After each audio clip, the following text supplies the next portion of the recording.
Welcome everyone. Today we're going to discuss one of the most fascinating and clinically useful bedside examinations in medicine, the jugular venous pressure or JVP.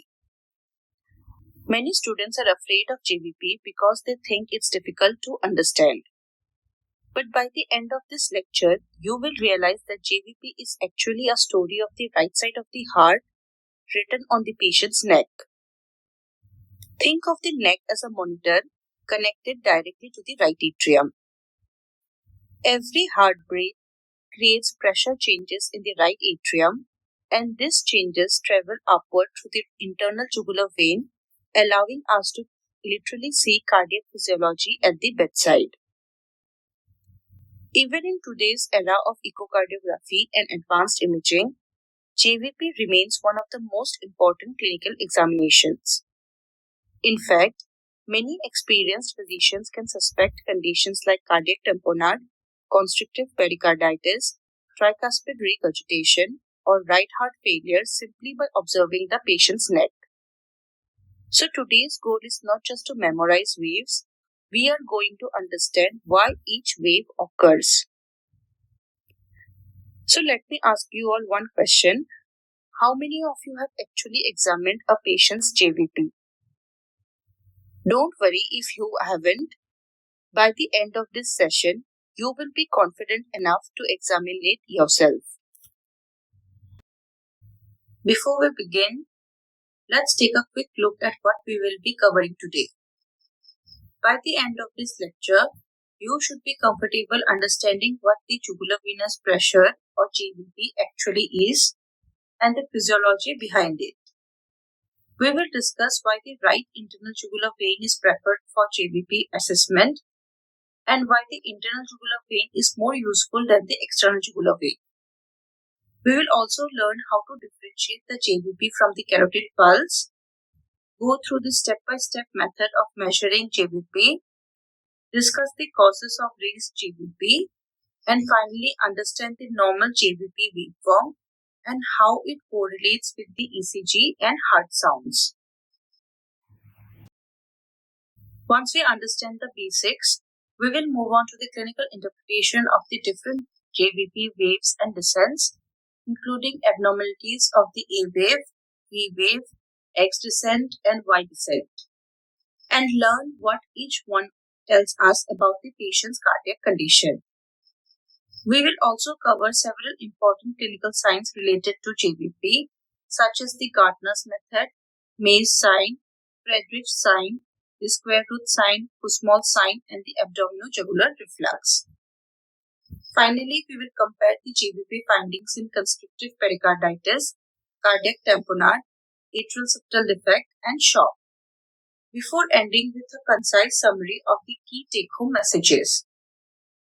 By the end of today's lecture, you will not only know how to measure JVP correctly, but more importantly, how to interpret what it is trying to tell you about the patient's heart.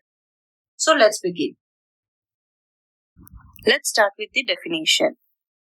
JVP is the undulating upper level of the oscillating column of blood in the right internal jugular vein, and it reflects the pressure and volume changes occurring in the right atrium during the cardiac cycle.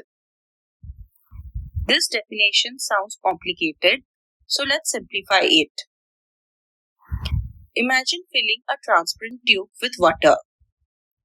If you squeeze the bottom of the tube, the water level rises. When you release it, the water falls. Exactly the same thing happens in the internal jugular vein. Whenever the right atrium contracts, relaxes, fills, or empties, pressure changes occur. These pressure changes are transmitted directly into the internal jugular vein. Therefore, the movement of blood in the neck mirrors what is actually happening inside the heart. A very important clinical tip here. Remember, JVP is not a pulse. It is a pressure wave. That is why we inspect it rather than palpate it. I'll give you a very interesting memory trick here. Think of JVP as J, journey, V of venous blood, P, pressure. So it is the journey of venous blood pressure. Here you're observing pressure changes, not arterial pulsations. This flowchart is perhaps the most important slide because it explains the entire physiology. Let's follow the sequence together. First, imagine a heart. Pressure changes occur in the right side of the heart. These changes happen during every cardiac cycle. Then the pressure is transmitted to the right atrium. From the right atrium, it travels into the superior vena cava.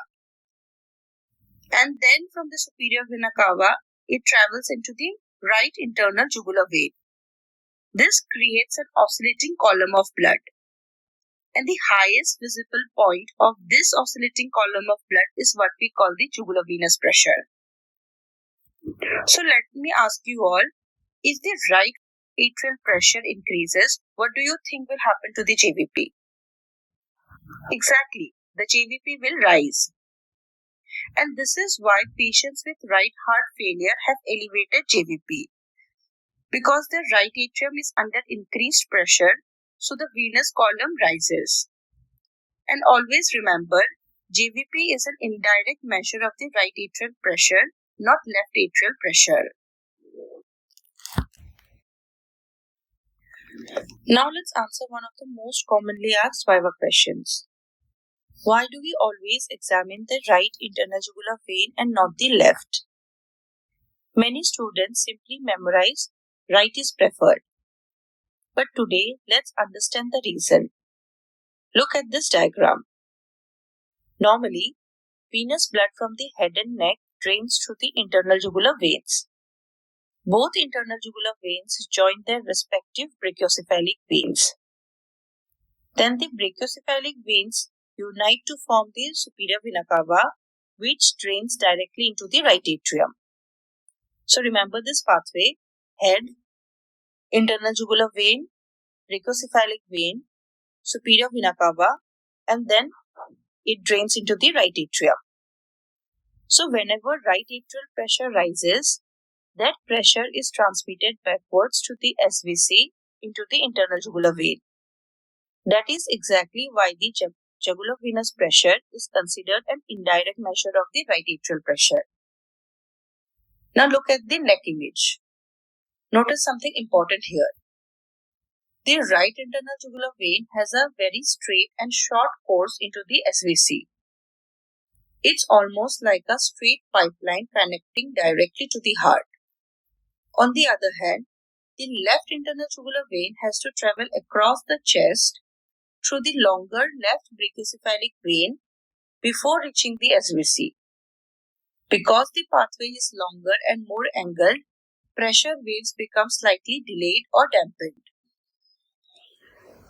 Let's imagine you are shouting through a short straight corridor.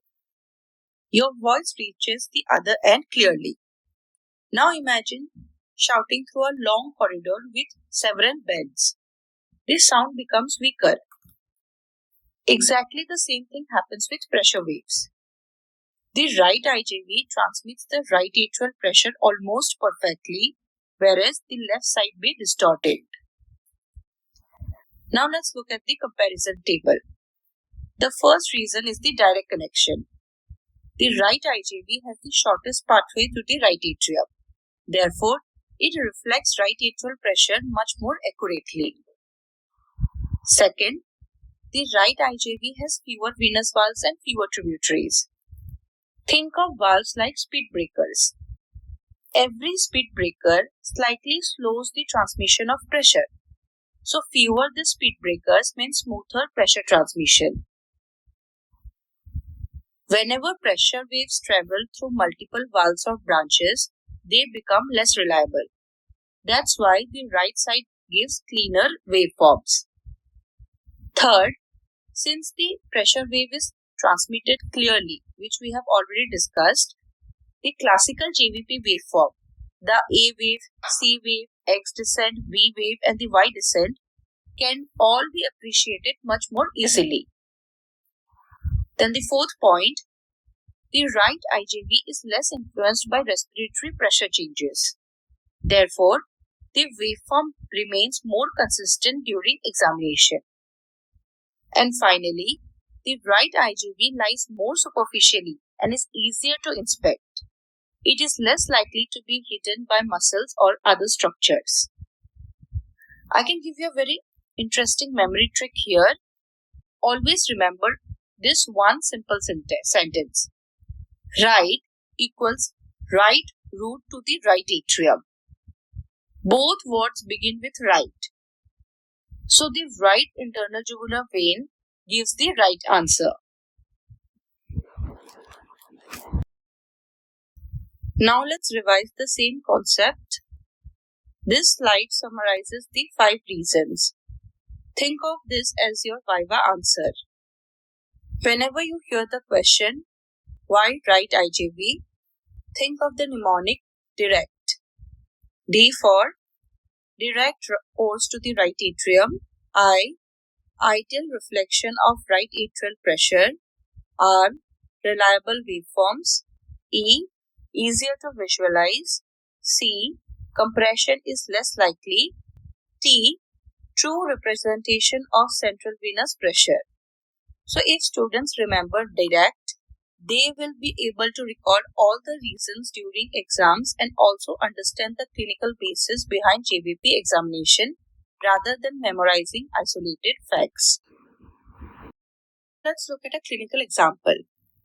If a patient has a large thoracic tumor compressing the left brachiocephalic vein, the left jugular vein appears engorged while the right side remains normal. So what actually happens in this scenario? You are seeing the result of an anatomical blockage. The left IJV is engorged because it is disconnected from its drainage route to the heart due to the tumor.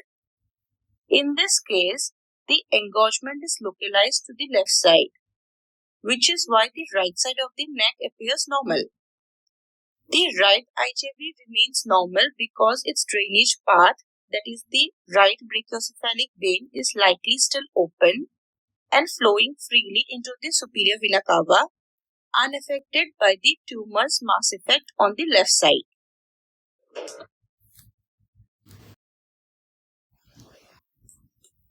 Till now, we have discussed why we examine the right internal jugular vein.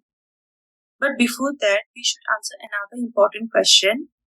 Why do we examine the internal jugular vein and not the external jugular vein? Let's understand their anatomy first. Look at the center image. Here you can see both veins. The internal jugular vein, IJV, lies deep inside the neck, whereas the external jugular vein, EJV, lies superficially over the sternocleidomastoid muscle. So although both are veins of the neck, they behave very differently. The internal jugular vein is a deep vein. It lies inside the carotid sheath along with the carotid artery and the vagus nerve. It drains blood from the brain, face and deep structures of the neck. Most importantly, it has a direct communication with the SVC and right atrium. That is why any change in the right atrium pressure is transmitted directly into the IJV. So when we examine the IJV, we are actually looking at the pressure inside the right atrium without inserting a catheter. Think of the IJV as a natural central venous pressure monitor. Now look at the external jugular vein. Unlike the IJV, it is a superficial vein. It runs over the sternocleidomastoid muscle and drains mainly the scalp and the superficial tissues of the face and neck. It eventually drains into the subclavian vein before reaching the heart. Therefore, it is not directly connected to the right atrium. Imagine two water pipes. One pipe is directly connected to the main water tank. The second pipe first passes through several small tanks and valves before reaching the main tank. So if pressure changes occur in the main tank, which pipe will reflect the pressure more accurately? Obviously the direct pipe. The internal jugular vein is that direct pipe. Now look at this cross-sectional image. Notice that the internal jugular vein lies inside the carotid sheath, lateral to the carotid artery. This relationship becomes important while inserting a central venous catheter because the carotid artery lies just behind it. So always remember, carotid artery is medial, internal jugular vein is lateral.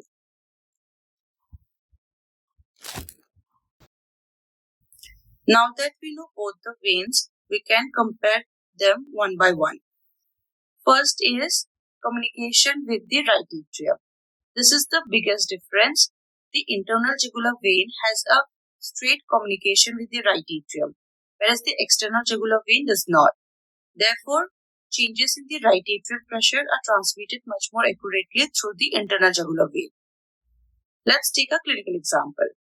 Suppose a patient has severe tricuspid regurgitation. Every systole raises right atrial pressure. Now this pressure travels directly into the internal jugular vein, producing giant V waves. But the external jugular vein may not show these waves clearly. Next, we have the valves. The internal jugular vein has fewer valves, but the external jugular vein has more valves. Each valve acts like a speed breaker. More speed breakers means less accurate pressure transmission. So if the examiner asks, why are JVP waves difficult to appreciate in the external jugular vein? The answer is because multiple valves dampen the pressure waves. Point number 3 is the anatomical course. The internal jugular vein is deep and protected, whereas the external jugular vein is superficial and crosses facial planes. It can easily become kinked when the patient turns the neck. Let's take a clinical example here. If you ask the patient to rotate the head, sometimes the external jugular vein partially collapses or bends, making assessment unreliable. But the internal jugular vein remains relatively unaffected. Your point number 4 is sympathetic influence. This is another very important viva question. The external jugular vein is affected more by sympathetic stimulation. During stress or shock, sympathetic activation causes venoconstriction, making the EJV narrow and difficult to see. But the internal jugular vein is much less affected. Suppose a patient is in septic shock or severe dehydration. Peripheral veins collapse because of sympathetic vasoconstriction. So the external jugular vein may almost become invisible. However, the internal jugular vein still provides a much more reliable assessment of the central venous pressure. Point number 5 is clinical visibility. This is why we always examine the internal jugular vein even in critically ill patients. The IJV continues to reflect right atrial pressure accurately, whereas the EJV may disappear because of vasoconstriction. So if the examiner asks, why don't we use the EJV for JVP? Answer in one sentence. Because the EJV is not in direct communication with the right atrium, contains more valves, is influenced by facial planes and sympathetic tone, and therefore provides a less reliable estimate of the central venous pressure. Now let's take some clinical examples. Imagine two patients. Patient A has right-sided heart failure and patient B has septic shock with severe hypotension. Let's go back to patient A. What did patient A have? Right-sided heart failure. So there is raised right atrial pressure, raised JVP in the internal jugular vein, and prominent venous pulsations. Now in patient B, septic shock with severe hypotension. What do we see here? The external jugular vein may be collapsed because of sympathetic vasoconstriction, but the internal jugular vein still provides a more reliable estimate of the central venous pressure. That is why during bedside examination, clinicians are trained to look for the internal jugular vein first. Now imagine you're standing beside a patient during your MBBS final practical examination. You see a pulsation in the neck. The examiner asks you, "Doctor, is this the jugular venous pulse or the carotid pulse?" If you cannot answer this question, you are in serious trouble. So let's learn a simple bedside approach. Step 1. What are we looking at? Look at the center image. Both pulsations are seen in the neck, but they come from two completely different structures. On the left side of the image, the blue vessel is the internal jugular vein, which produces the jugular venous pulse, that is a JVP. Whereas on the right side, the red vessel is the common carotid artery, which produces the carotid arterial pulse. Now the JVP reflects changes in the right atrial pressure, whereas the carotid pulse reflects left ventricular systolic ejection. So remember, JVP tells us about the right side of the heart, whereas the carotid pulse tells us about the left side of the heart. Now look at the left panel. What are we actually seeing? We are not seeing the vein itself pulsate. Instead, we are seeing the top of the blood column inside the internal jugular vein rising and falling as right atrial pressure changes. Think of it like a transparent water bottle. If you shake it gently, the water level moves up and down. Similarly, the blood column in the internal jugular vein rises and falls. Many students think that the vein itself is pulsating. That is incorrect. It is actually the blood column that is moving. So how do we examine it? The patient should be reclining at 30 to 45 degrees and always examine the right internal jugular vein and use tangential lighting because shadows make the venous pulsation easier to appreciate. Let me ask you a question. Suppose if you keep the patient completely flat, can you measure JVP? What happens here is that if the patient is completely flat, the neck veins may become overfilled, making it impossible to identify the upper limit of the JVP.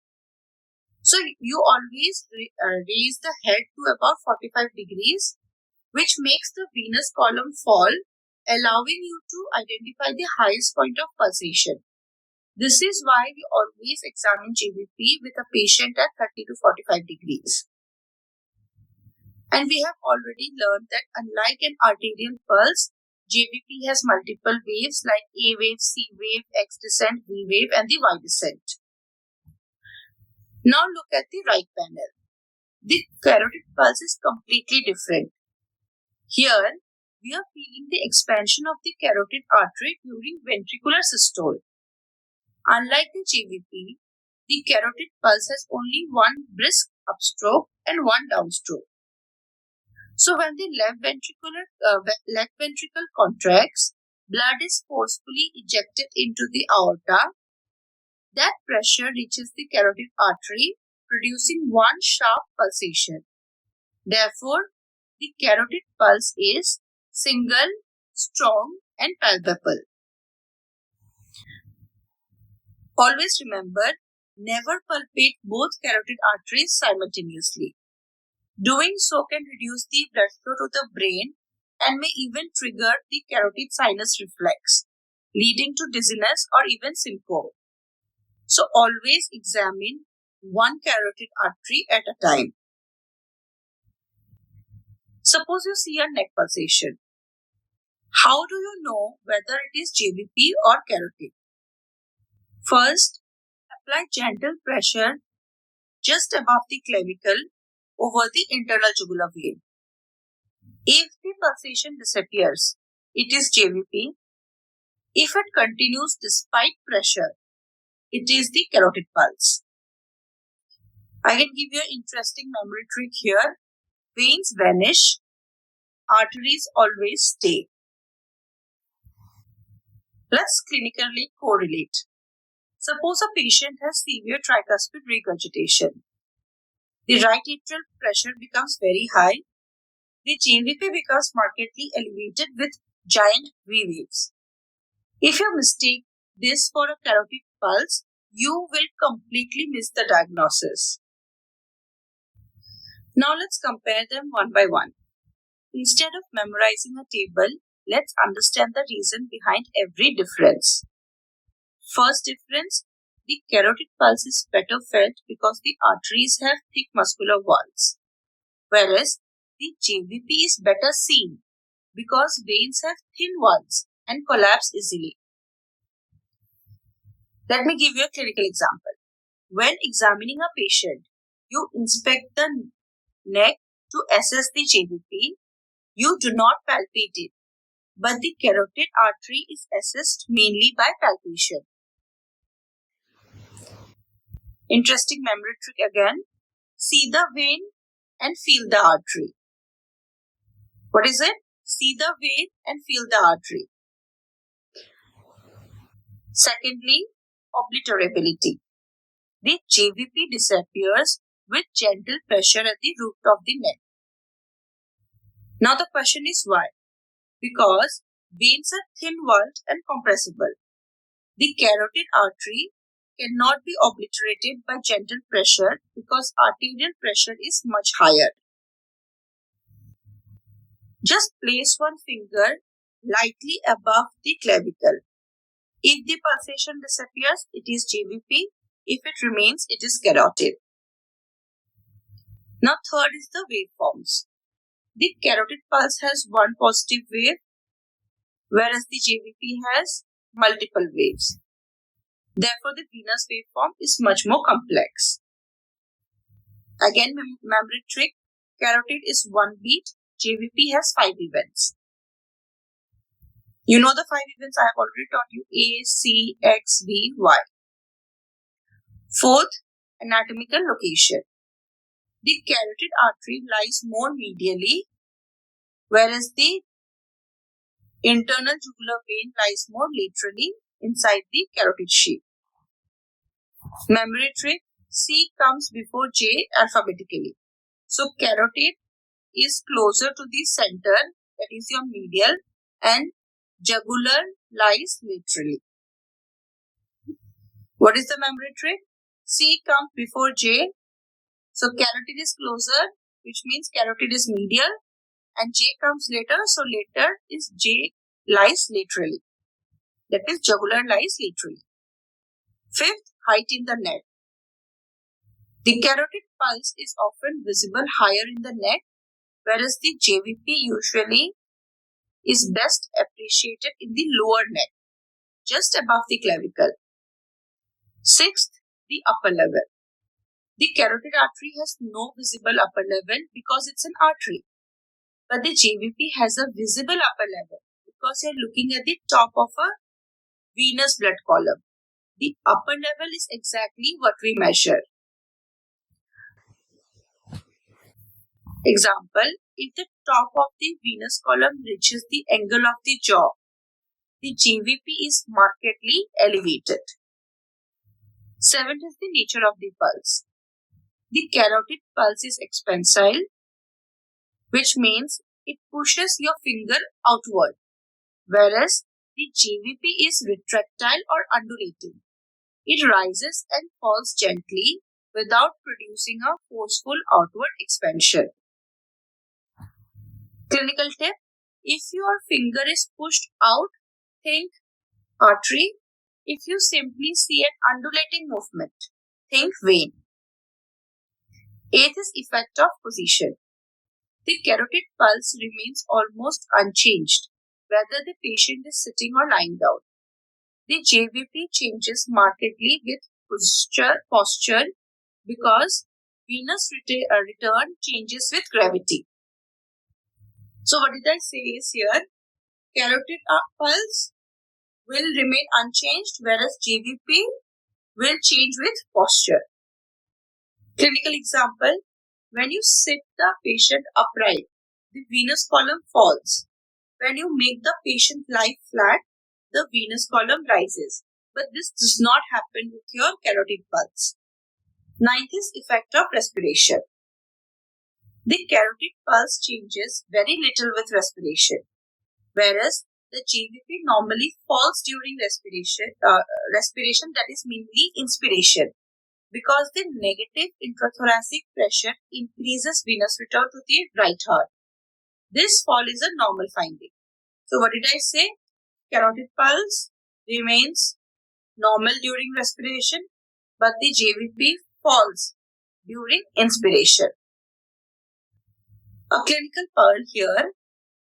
If the JVP rises during inspiration instead of falling, think of Kussmaul's sign, which can occur in constrictive pericarditis, restrictive cardiomyopathy, right ventricular infarction, or severe right-sided heart failure.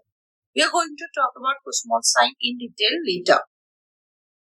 10th is effect of abdominal compression. This is another important bedside test. We are going to discuss about this later, but let me tell you in short. What do we do here? We press firmly over the right upper abdomen for about 10 to 15 seconds.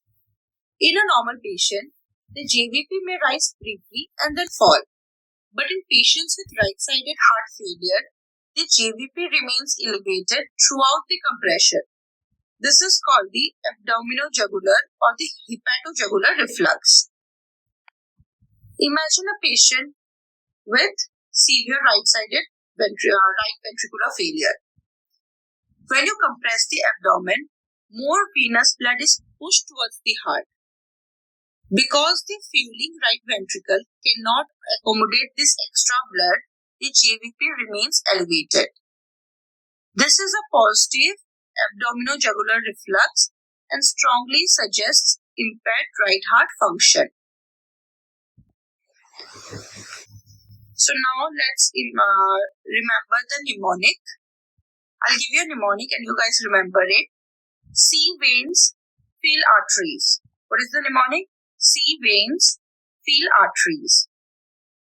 So you see the JVP, feel the carotid, veins vanish with pressure, arteries do not. JVP has multiple waves, carotid has a single wave. JVP changes with position and respiration, carotid does not. JVP has an upper level, carotid does not. And JVP reflects the right atrial pressure, carotid reflects your left ventricular systolic pressure. This mnemonic helps you to differentiate between the carotid pulse and the JVP. Now let's move on to the measuring of jugular venous pressure. It should be actually a live bedside demonstration, but I am going to explain it to you with the help of pictures. Instead of just reading the steps, I am going to explain the reason behind each step. So let's start with an important question. How do we actually measure it correctly? This is one of the most commonly tested clinical skills in MBBS practical examinations and PG bedside examinations. Imagine this is a patient lying in front of us. We are going to measure the JVP step by step. The first step is positioning. Always place the patient in a supine position with the head end elevated at about 30 to 45 degrees. Now the question, why 30 to 45 degrees? Because if the patient lies completely flat, the jugular veins become overfilled and you cannot identify the upper level of the venous column. On the other hand, if the patient sits completely upright, gravity causes the venous column to fall too low and it may disappear. So 30 to 45 degrees is the ideal position because it brings the top of the venous column into the neck where we can easily see it. Suppose you're examining a patient with congestive heart failure. When he lies flat, the neck veins are completely full. So you need to raise the head to 45 degrees and suddenly you can identify the upper limit of the venous column. This is the point you will measure. Always remember, too flat means too full. Too straight means too empty. So 45 degrees is just right. Then ask the patient to turn the head slightly to the left, about 30 to 45 degrees.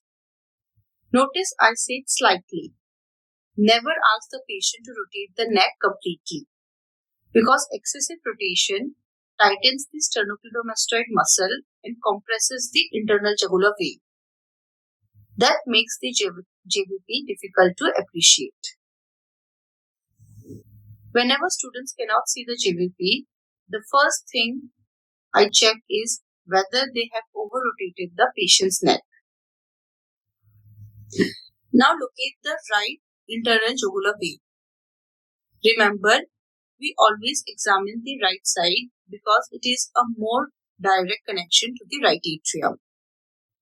Remember, right vein gives the right answer. Now step 4. This is one of the most neglected steps. Instead of looking directly at the neck, stand near the foot end of the bed and look across the neck. This is called a tangential view. So what happens is that the shadows produced by the moving blood column make the pulsation much easier to identify. Think about the ripples on a lake. If sunlight falls directly from above, the ripples are difficult to appreciate. But when sunlight comes from the side, the ripples become obvious. The same principle applies to JVP. Next step is to identify the venous pulsation.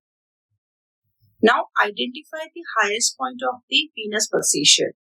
Always remember, we are looking at the top of the blood column, not the vein itself. So if you are confused whether it is carotid or JVP, apply gentle pressure above the clavicle. If it disappears, it is the JVP. Now, step 6, identify the highest point of the JVP. So how do you do that? Measure the vertical distance between this point and the sternal angle. This vertical height is called the jugular venous pressure. Students often ask, why don't we measure from the heart itself? Why the sternal angle? Because we cannot see the heart externally, but the sternal angle is easily identifiable and lies approximately 5 centimeters above the center of the right atrium, regardless of body position. Always remember, sternal angle is the 0 point of JVP. Now moving on to step 7 is where you use a ruler. Here hold one ruler vertically at the sternal angle.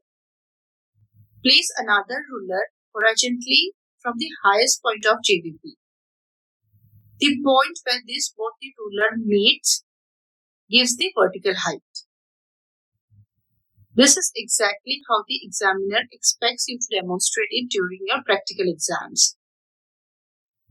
Now step 8 is how to record the reading. Normally, the JVP should be 3 to 4 centimeters above the sternal angle. Anything higher suggests raised right atrial pressure. Now step 9 is to recheck. Always repeat the measurement once. A slight change in patient position may alter the reading. Suppose a patient has pedal edema, ascites and hepatomegaly, and then you measure the JVP. Instead of 3 centimeters, it measures 8 centimeters above the sternal angle. This strongly suggests elevated right atrial pressure due to right-sided heart failure.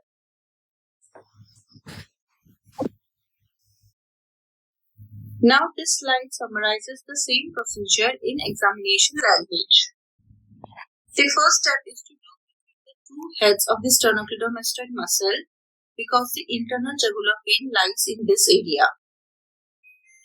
Then we need to find the upper level. Always trace the venous pulsation upward until it disappears. That point represents the top of the venous blood column.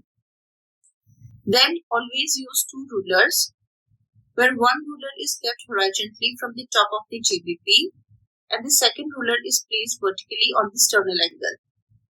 The point where both the rulers meet, the vertical height is measured. This is your JVP.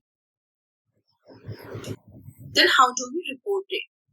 We report it as JVP is dash centimeters of water above the sternal angle. Never simply say JVP is 5 centimeters. Always mention above the sternal angle. Then we need to add 5 centimeters. One of the favorite Viva questions, why do we add 5 centimeters? Because the right atrium lies approximately 5 centimeters below the sternal angle.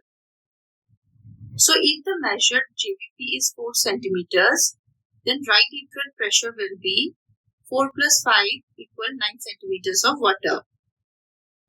Let's take a clinical example here. The JVP measures 6 centimeters above the sternal angle. So the right atrial pressure will be 6 plus 5 equals 11 centimeters water. Since this is elevated, it suggests that there is increased central venous pressure. A very important memory trick here, JVP plus 5 equals right atrial pressure. Remember another useful Viva point.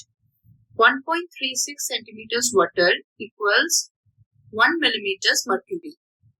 So if you need to convert, divide the value in centimeters water by 1.36. Now let's look at some important calculations related to JVP and CVP. First, normal JVP. The first point to remember is that normal JVP is less than 4 centimeters above the sternal angle. To calculate the right atrial pressure or CVP, we add 5 centimeters. So now why 5 centimeters? Because the center of the right atrium is approximately 5 centimeters below the sternal angle. So CVP equals JVP plus 5 centimeters. For example, if JVP is 4 centimeters, then CVP equals 4 plus 5 equal 9 centimeters water. Therefore, a normal JVP corresponds to a CVP of up to about 9 centimeters water. Now secondly, converting centimeters water to millimeters mercury. Sometimes the pressure is expressed in centimeters water, while sometimes it is given in millimeters mercury. To convert centimeters water into millimeters mercury, simply multiply by 0.736. For example, 9 centimeters water into 0.736 equal 6.6 millimeters mercury, which is approximately 7 millimeters mercury.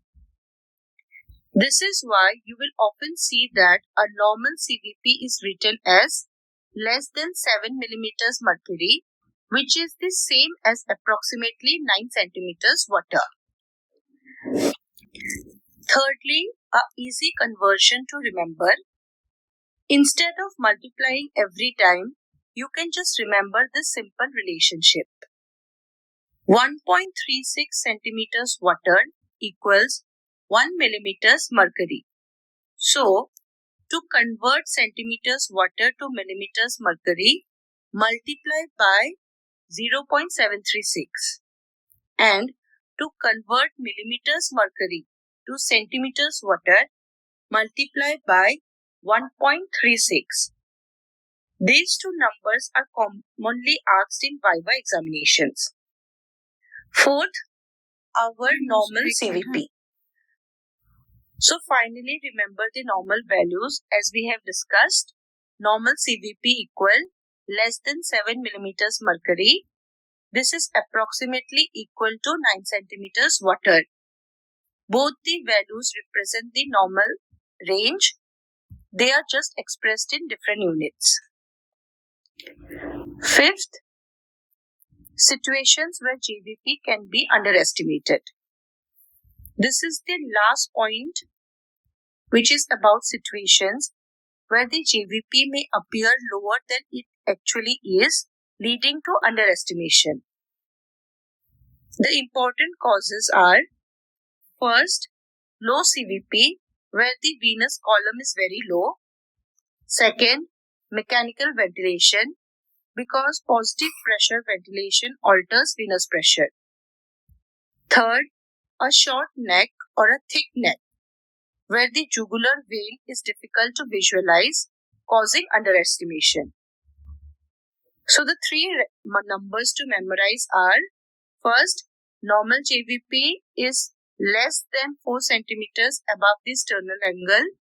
Then add 5 centimeters, which is your normal CVP, which you get around 9 centimeters water. Then 9 centimeters water into 0.736, which is approximately again 7 millimeters mercury.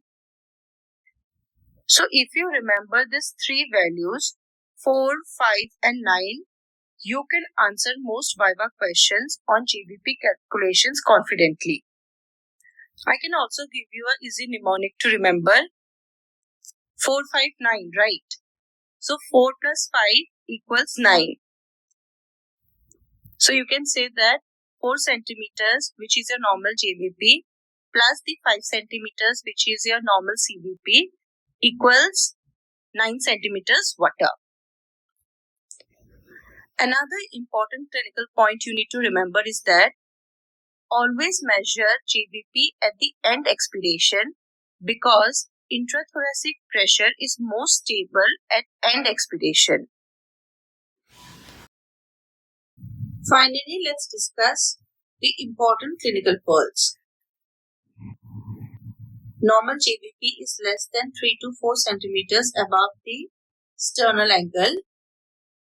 If you can just see the venous pulsation above the clavicle when the patient is at 45 degrees, that is also considered normal. So normal is less than 4. Normal central venous pressure is less than 7 millimeters mercury, or approximately 9 centimeters of water. Remember, CVP is essentially another way of expressing right atrial pressure. Best time to measure. Always remember that the best time to measure JVP is at the end of expiration. Now the question is why? Because respiratory movements temporarily alter venous return. At end expiration, intrathoracic pressure is closest to atmospheric pressure, making the measurement more accurate. So never record the JVP while the patient is taking a deep breath. Now the commonest error. The commonest mistake students make is underestimating the JVP. So the question is why? Because they identify the first visible pulsation instead of tracing it to the upper limit of the venous column. So always follow the venous pulsation upward until it disappears. That disappearance makes the true top of the JVP.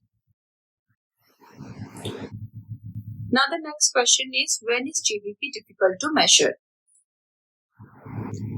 First, when the CVP is low. In severe dehydration or hemorrhagic shock, the veins may be completely collapsed, making the JVP invisible. Let's take a clinical example here. A patient with profuse diarrhea and hypovolemic shock may have no visible JVP because the venous system is nearly empty. Next, in mechanical ventilation. In patients receiving positive pressure ventilation, intrathoracic pressure is altered, so the JVP may appear falsely elevated. For example, an ICU patient on a ventilator may have a high-looking JVP even if the actual right atrial pressure is not significantly elevated. Third, if the patient has a short or a thick neck. In obese patients or those with a short neck, the jugular vein is difficult to visualize. For example, in a patient with morbid obesity, you may need to adjust the bed angle or use ultrasound if the JVP cannot be assessed reliably. When JVP is elevated, ask yourself one question. Why is blood unable to return to the heart? Either the heart cannot receive blood or blood cannot leave the heart. So let's classify the causes. We divide them into cardiac causes, non-cardiac causes, and non-pulsatile causes. First, let's look at the cardiac causes where the neck veins are engorged and pulsatile because the right atrium is still transmitting its pressure waves into the jugular vein. First, we have right heart failure. This is probably the commonest cause of raised JVP. The right ventricle is unable to pump blood effectively into the lungs. As a result, blood backs up into the right atrium and then into the jugular veins. Let's take a clinical example.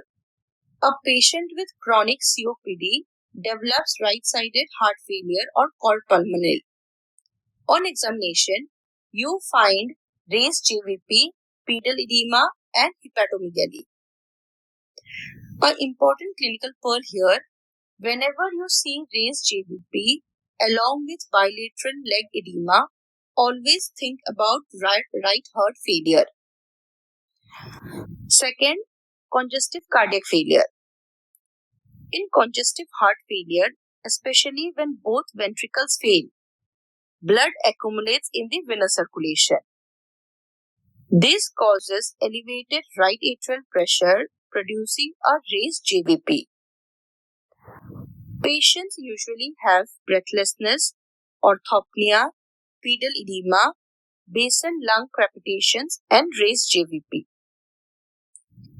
Third, constrictive pericarditis. Here, the pericardium becomes thick, rigid, and calcified. Normally, during diastole, the heart expands to receive blood. But in constrictive pericarditis, the stiff pericardium prevents this expansion. So blood therefore cannot enter the ventricles easily and backs up into the systemic veins, causing a raised JVP. An important clinical tip here, one characteristic sign is Kussmaul's sign. Instead of falling during inspiration, the JVP paradoxically rises. Fourth, we have cardiac tamponade. Cardiac tamponade is a medical emergency. Fluid accumulates rapidly inside the pericardial sac and compresses the heart. So the heart cannot fill during diastole and the blood backs up into the venous system. Patients classically have Bach's triad, which is raised JVP, hypotension, and muffled heart sounds. Another exam tip here, if you see all the three together, which is raised JVP, hypotension, and muffled heart sounds, immediately think of cardiac tamponade. Fifth is complete heart block. Normally, the atria contract before the ventricles. But in complete heart block, atria and ventricles beat independently. Sometimes the atrium contracts when the tricuspid valve is closed. This creates a large pressure wave in the jugular vein called the cannon A wave. Again, a clinical pearl here. So whenever you see a cannon A wave, remember complete heart block. We will discuss about this later in the lecture. Sixth, we have restrictive cardiomyopathy. In restrictive cardiomyopathy, the ventricular walls become stiff. So although contraction may be preserved, the ventricles cannot relax properly. This prevents ventricular filling, which increases the right atrial pressure and rises the JVP. Seventh is your superior vena cava obstruction. Although listed here, remember this is slightly different. The obstruction prevents blood from draining through the superior vena cava and the neck veins become swollen because blood cannot enter the heart. So important point here is that these veins are usually distended but do not show normal venous pulsations because the obstruction blocks transmission of right atrial pulsations. Eighth, tricuspid stenosis. The narrow tricuspid valve obstructs blood flow from the right atrium into the right ventricle. So blood accumulates in the right atrium, increasing right atrial pressure and causing a raised JVP. Here the patients may have hepatomegaly, ascites and peripheral edema. So remember one simple concept. Anything that prevents blood from entering the right ventricle or leaving the right side of the heart will increase the right atrial pressure and produce a raised JVP. This single principle explains most cardiac causes. So a very important concept here is that not every raised JVP is caused by heart disease. Several non-cardiac conditions can also increase venous pressure. So let's discuss them one by one. First, pulmonary thromboembolism. A pulmonary embolism suddenly blocks blood flow inside the pulmonary arteries. So the right ventricle suddenly has to pump against a much higher resistance. And the right ventricle fails acutely, causing increased right atrial pressure and a raised JVP. A clinical clue here, a patient with sudden breathlessness, pleuritic chest pain, tachycardia, and raised JVP should make you suspect pulmonary embolism. Secondly, we have pulmonary hypertension. What happens here is that pressure inside the pulmonary arteries is chronically elevated. The right ventricle must continuously pump against this increased pressure. So over time, it enlarges and eventually fails. This causes systemic venous congestion and a raised JVP. For example, patients with chronic lung disease, congenital heart disease, or idiopathic pulmonary hypertension may develop this finding. Third, we have acute nephritis.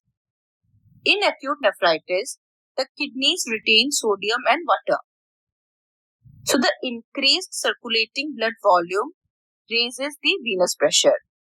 Here, the patients often have puffy face, which is your facial edema, hypertension, reduced urine output, and raised JVP. Fourth is pregnancy.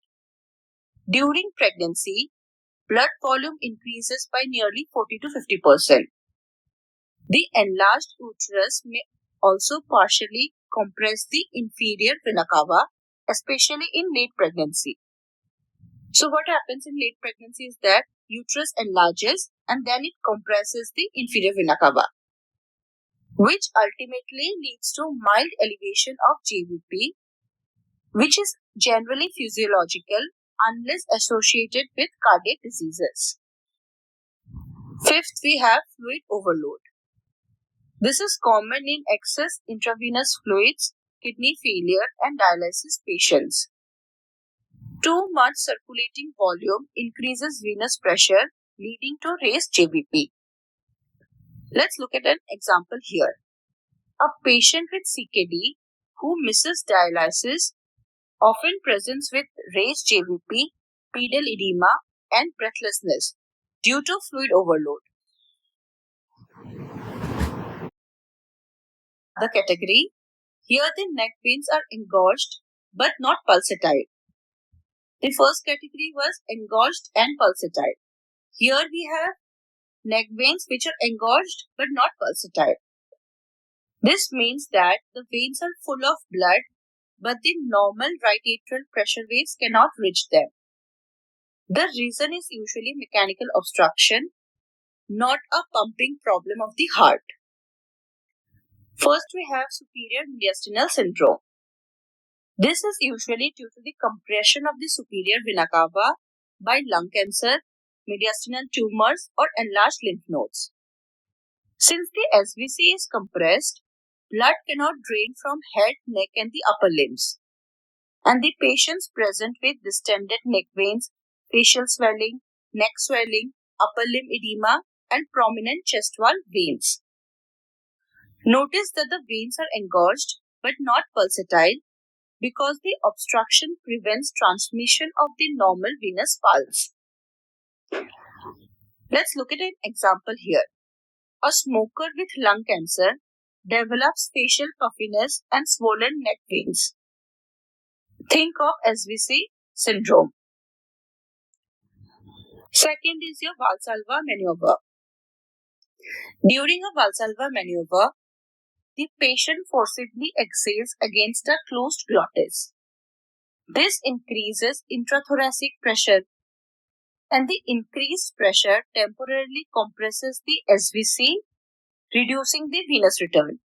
So as a result, the neck veins become transiently distended. For example, imagine someone lifting a heavy weight and straining during constipation. They are performing a Valsalva maneuver and their neck veins may become prominent for a few seconds. Once the maneuver ends, the veins return back to normal. Third, we have advanced chronic constrictive pericarditis. In advanced constrictive pericarditis, venous congestion becomes so severe that the neck veins remain markedly distended. Sometimes the venous pulsations become difficult to appreciate because the veins remain continuously full. A very useful bedside point here, pulsatile neck veins usually suggest raised right atrial pressure, whereas non-pulsatile neck veins suggest obstruction to venous drainage, especially SVC obstruction.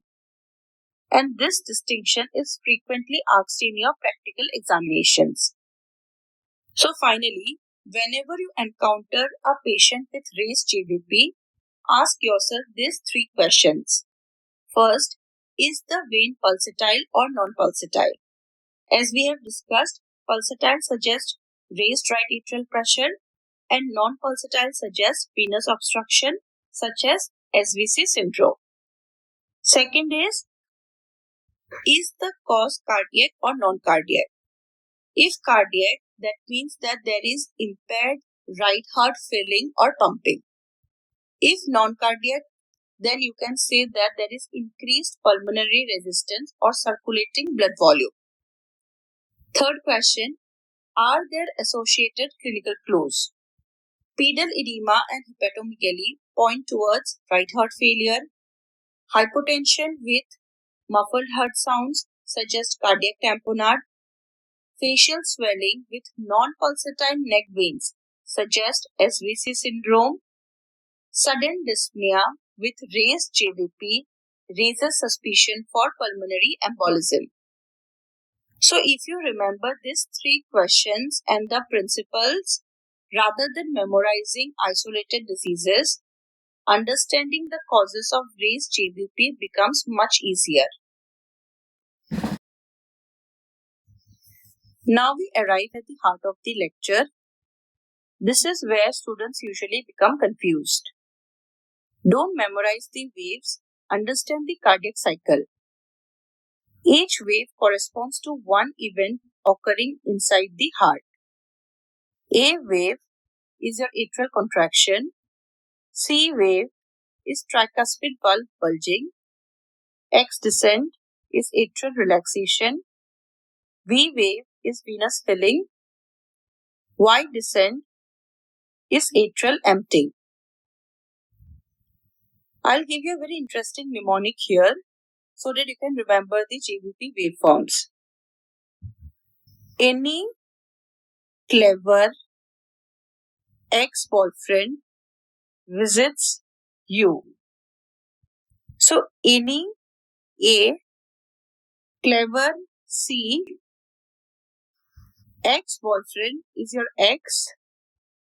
V visits you, Y. So the JVP waveforms goes like ACX VY.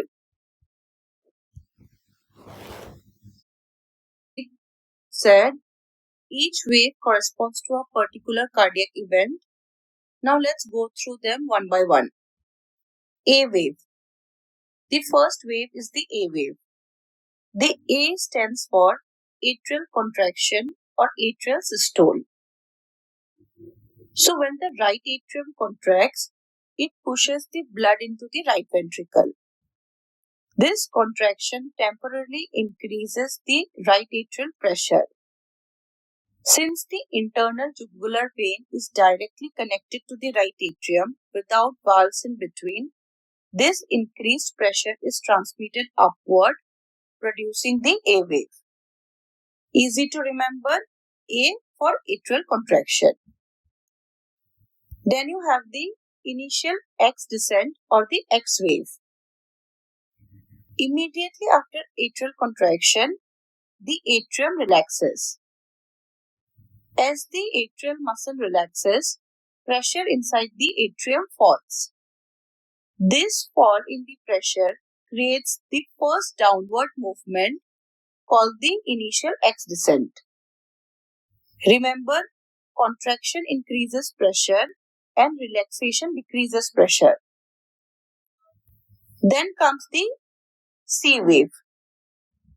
This occurs when the right ventricle starts contracting. As the ventricular pressure rises, the tricuspid valve closes and bulges slightly back into the right atrium. This brief bulging increases the atrial pressure slightly and creates the C wave.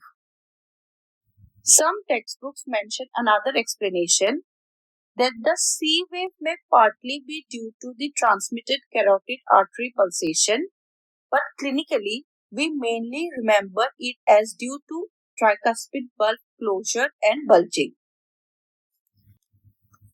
Then we have the X dash descent. After the C wave comes another downward movement called the X prime descent, which I said is as the X dash descent. This is actually one of the most important descents, your X prime descent. While the right ventricle contracts, the base of the heart moves downward towards the apex. This pulls the floor of the right atrium downward. As a result, the atrium enlarges and pressure falls. Lower pressure produces the X prime descent. This descent is often deeper than the initial X descent. Now next comes the V wave. The V stands for venous filling. During ventricular systole, the tricuspid valve remains closed. Although blood cannot enter the ventricle, venous blood continues returning from the superior and the inferior vena cava. So what happens is that blood accumulates inside the right atrium. As the atrium fills, pressure gradually rises. This rising pressure produces the V wave. Then you have the Y descent. After ventricular systole ends, the tricuspid valve opens. So blood stored inside the right atrium now rapidly empties into the right ventricle. As blood leaves the atrium, atrial pressure falls. This fall in pressure forms the Y descent. And now finally comes the H wave, also called the Hirschfelder wave. This occurs during diastasis, the phase of slow ventricular filling. It is usually small and often not visible clinically. For examination purposes, simply remember H equal diastasis. I can give you a very interesting clinical tip here. So if someone asks you the sequence, don't just memorize randomly. Think like this. Atrium contracts, then it relaxes, then the tricuspid closes, then the ventricle contracts, then atrium fills, then atrium empties, and then slow filling. That gives you A, X, C, X dash, V, Y, and H. Now let's put everything together on a waveform. This graph shows pressure changes in the right atrium over time. I will explain each part from the left to the right. We begin with the A wave. Notice it is the first upward peak. This represents atrial contraction. Pressure rises because the atrium is squeezing blood into the right ventricle. Then the initial X descent. Immediately after the atrium contracts, it relaxes. Pressure falls. This creates the initial X descent. Next comes the small C wave. This occurs because the tricuspid valve closes and bulges into the right atrium during the early ventricular systole. Now notice the deeper fall after the C wave. This is the X prime descent. The contracting ventricle pulls the atrium downward. The atrium enlarges and pressure falls further.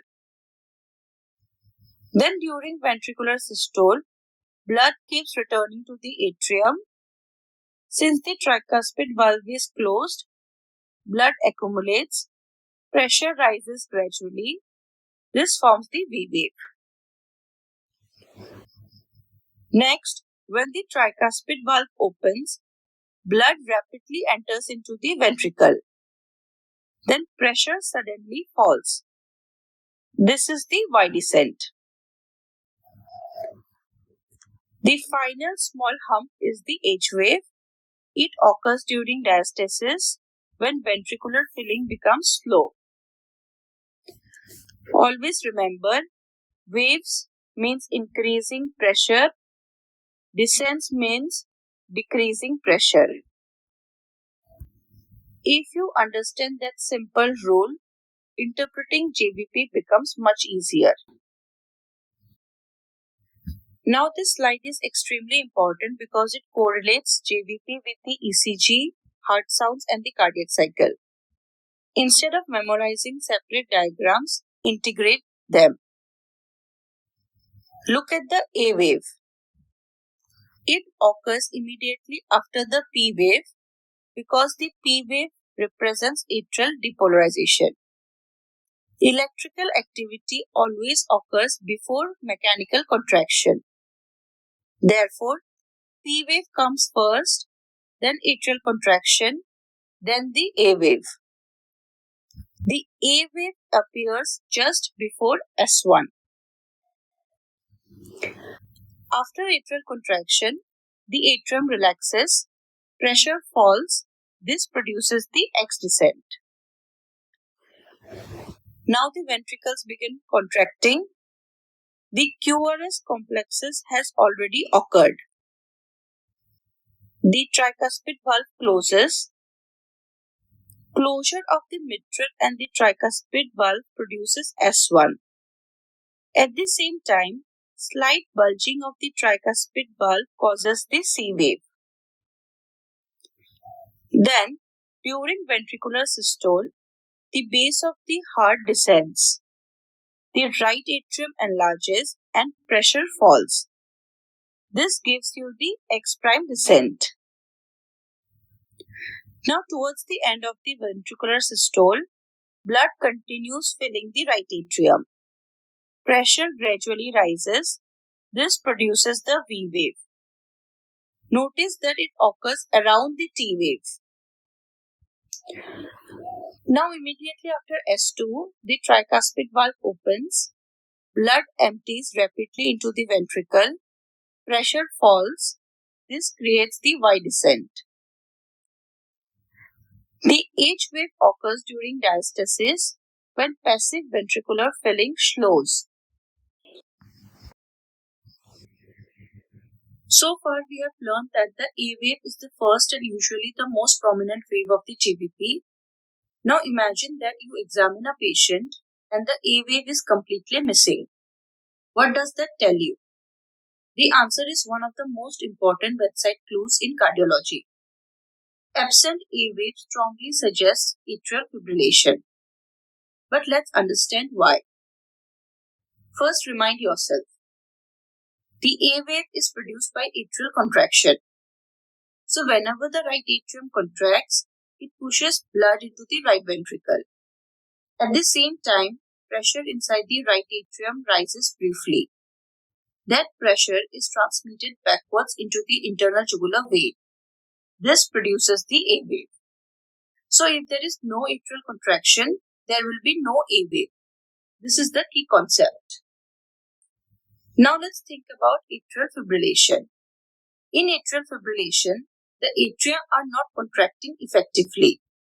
Instead, they are quivering or fibrillating very rapidly, almost like a bag of worms. Because the atria are never contracts as a single coordinated chamber, there is no rise in atrial pressure and therefore there is no A wave. Imagine trying to squeeze toothpaste. If you squeeze the tube properly, toothpaste comes out. That is normal atrial contraction. Now imagine your fingers simply shake over the tube without squeezing. No toothpaste comes out. That is atrial fibrillation. The atrium is moving, but it is not contracting effectively. Therefore, no A wave is produced. Now look at the ECG carefully. Do you see any P waves? No. Instead, there are irregular fibrillatory waves. Remember, no P wave means no organized atrial depolarization. And if there is no organized atrial depolarization, there will be no atrial contraction and hence there will be no A wave. I can give you an interesting memory trick here. No P means no push, which means no A wave. This is probably the easiest way to remember it. Students often think that if the A wave disappears, the entire JVP disappears. That is not true. The remaining waves are still present. The C wave occurs because the tricuspid valve bulges during the ventricular systole. The X descent occurs because of atrial relaxation and downward movement of the tricuspid valve. The V wave occurs because the right atrium continues to fill with blood while the tricuspid valve is closed. Finally, the Y descent occurs when the tricuspid valve opens and blood empties into the right ventricle. So only the A wave disappears. Everything else remains the same. Let's take a clinical example here. Suppose a 70-year-old patient comes to the emergency department complaining of palpitations. His pulse is irregularly irregular. His ECG shows no P waves. When you examine the neck, the A wave is absent. All three findings point towards the same diagnosis. What is it? Atrial fibrillation. An examiner may ask you, why is the A wave absent in atrial fibrillation? The best way to answer this is that because atrial fibrillation causes loss of organized atrial contraction, so no rise in right atrial pressure occurs and the A wave is absent. That's your complete answer. Although atrial fibrillation is the classic cause, remember there are other conditions where the A wave may also be absent. These conditions include atrial standstill, sinus node dysfunction, some ectopic atrial rhythms.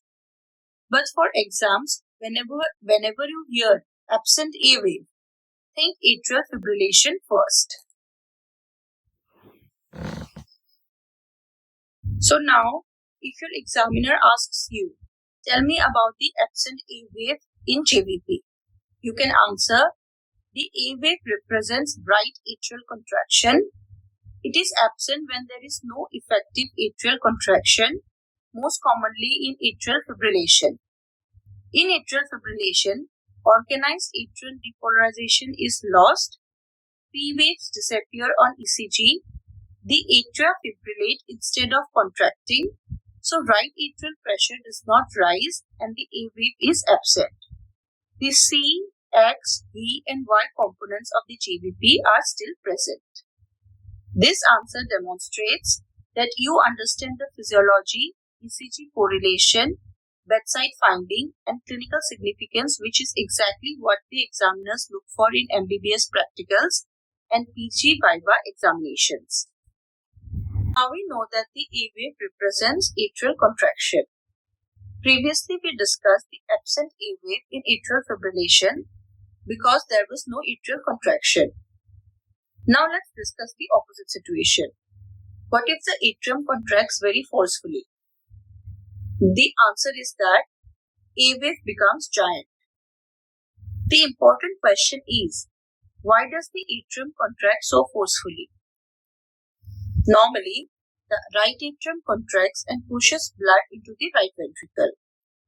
If the blood enters the ventricle easily, the pressure rises small, producing a normal A wave. But imagine the right ventricle or tricuspid valve is difficult to fill. Now the atrium has to push much harder. This creates a much larger rise in right atrial pressure. That high pressure is transmitted backward into the internal jugular vein. The result is a giant A wave. Let's take a clinical example here. Imagine pushing open a door. If the door is already open, you push gently. But if the door is stuck, you have to push much harder. The right atrium is like that person pushing the door. The tricuspid valve or right ventricle is the door. So when the door is difficult to open, the atrium generates much higher pressure, producing a giant A wave. Now look at the ECG.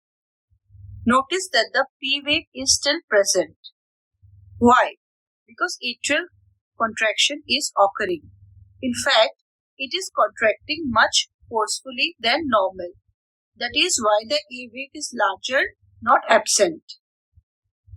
So if P is present, A present, and big push means big A. The sequence is simple. You have to look at the cardiac cycle now. P wave occurs, right atrium contracts, blood meets resistance, then right atrial pressure rises markedly and giant A wave appears. Let's clinically correlate now. Suppose a patient has severe pulmonary hypertension. The right ventricle becomes hypertrophied and stiff. Now every time the right atrium contracts, it has to push blood into the ventricle that does not relax properly. The atrium works harder, so the A wave becomes giant. So if the examiner asks you, why does pulmonary hypertension produces giant A waves? You can answer, pulmonary hypertension causes right ventricular hypertrophy and reduced right ventricular compliance. During atrial contraction, the right atrium has to contract against a stiff ventricle, producing a marked rise in right atrial pressure and therefore a giant A wave. Now look at this image. Whenever you see a very tall A wave in the JVP, ask yourself, why is the right atrium struggling to empty into the right ventricle? The answer is usually increased resistance at the tricuspid valve or a stiff hypertrophied right ventricle. And hence you get a giant A wave. And always remember, P wave is present in the ECG because atrial contraction is present. It may be forced atrial contraction, but it's present, unlike in atrial fibrillation where atrial contraction was absent. So remember the mnemonic: big push, big A.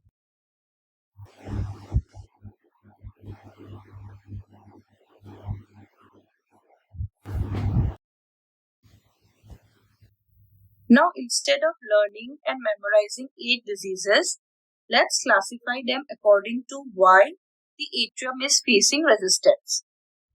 Group 1 is your tricuspid valve obstruction. First, you have the tricuspid stenosis.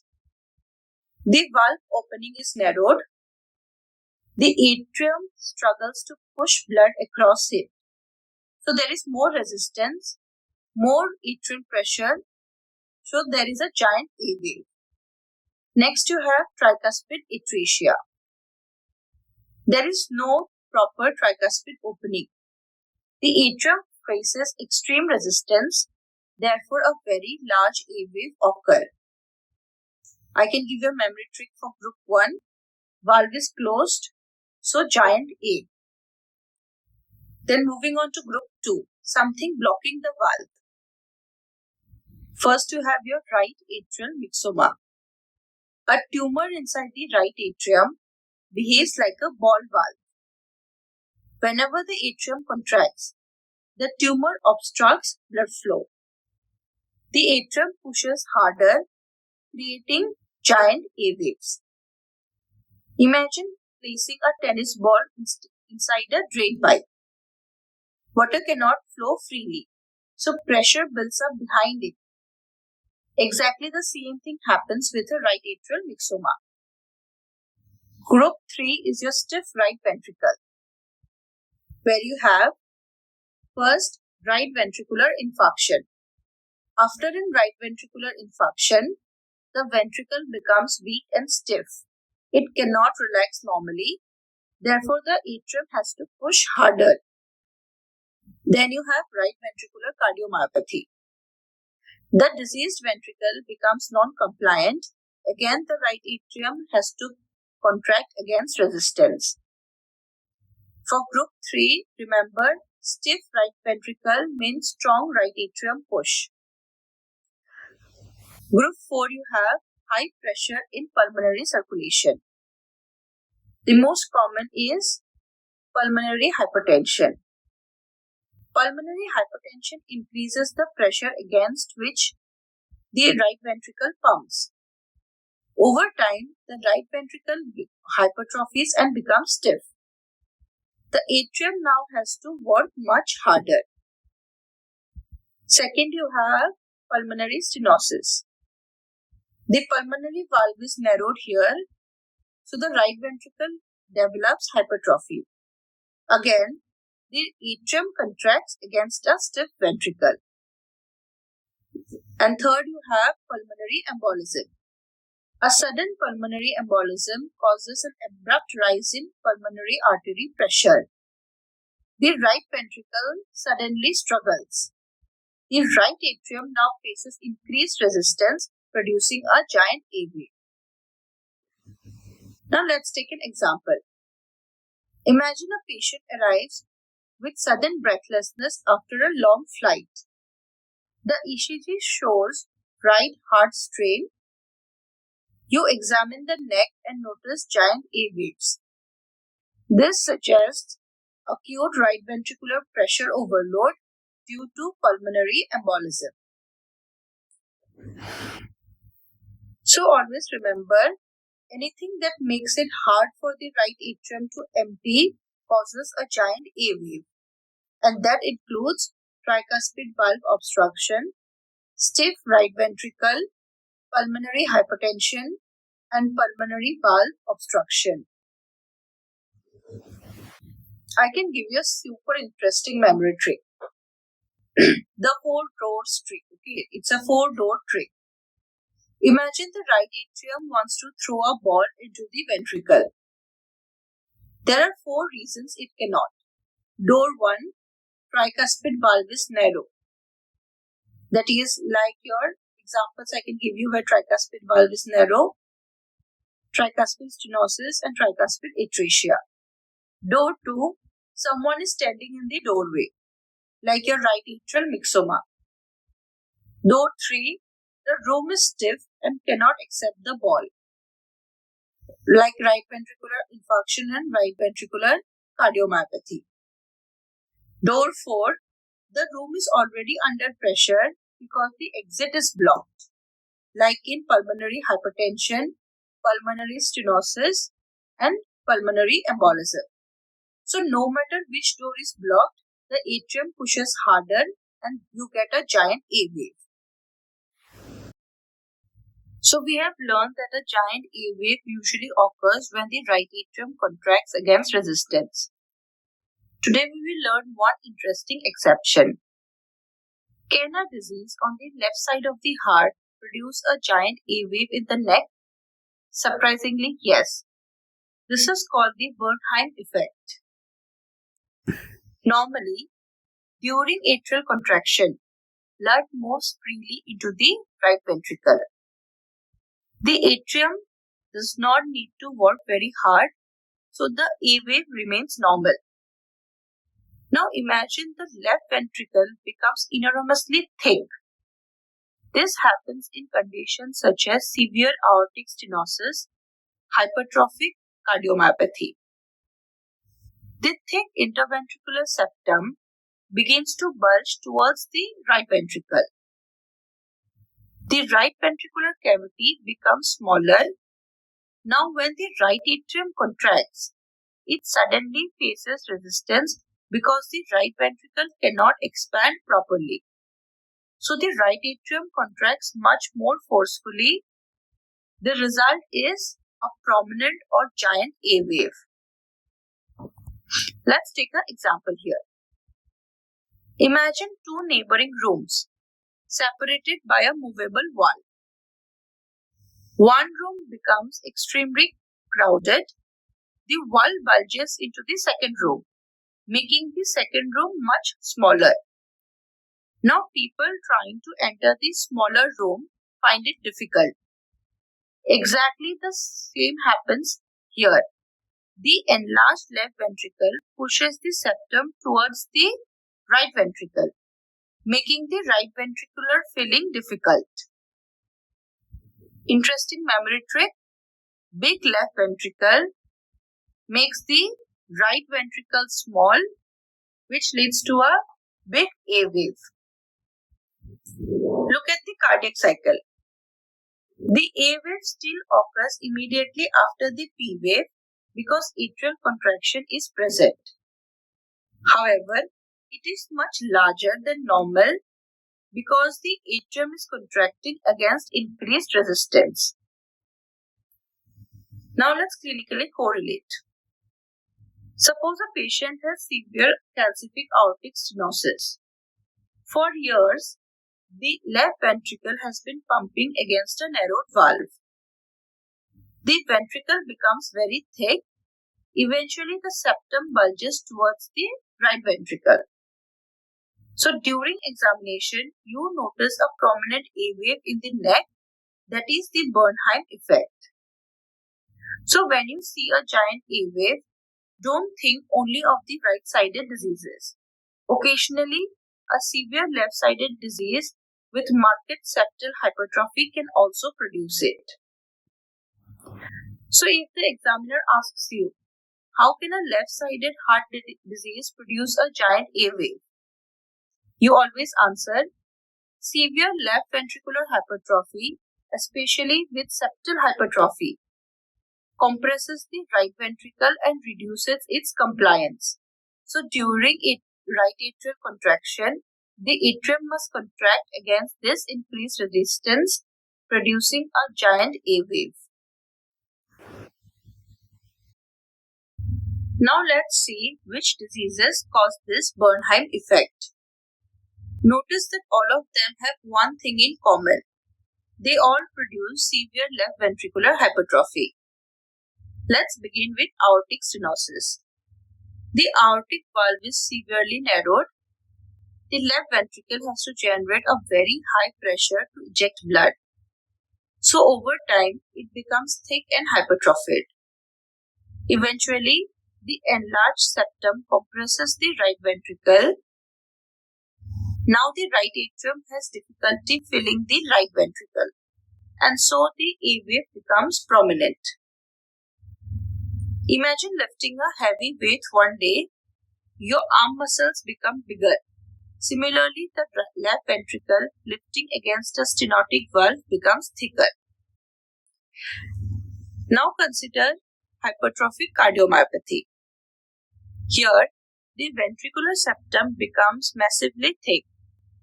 This septum protrudes. The septum protrudes into the right ventricular cavity. Again, right ventricular filling becomes difficult. Therefore, the right atrium contracts against resistance, producing a prominent A wave. Think of a thick wall being built into a room. The usable space inside the room becomes smaller. That is exactly what happens inside the right ventricle in hypertrophic cardiomyopathy.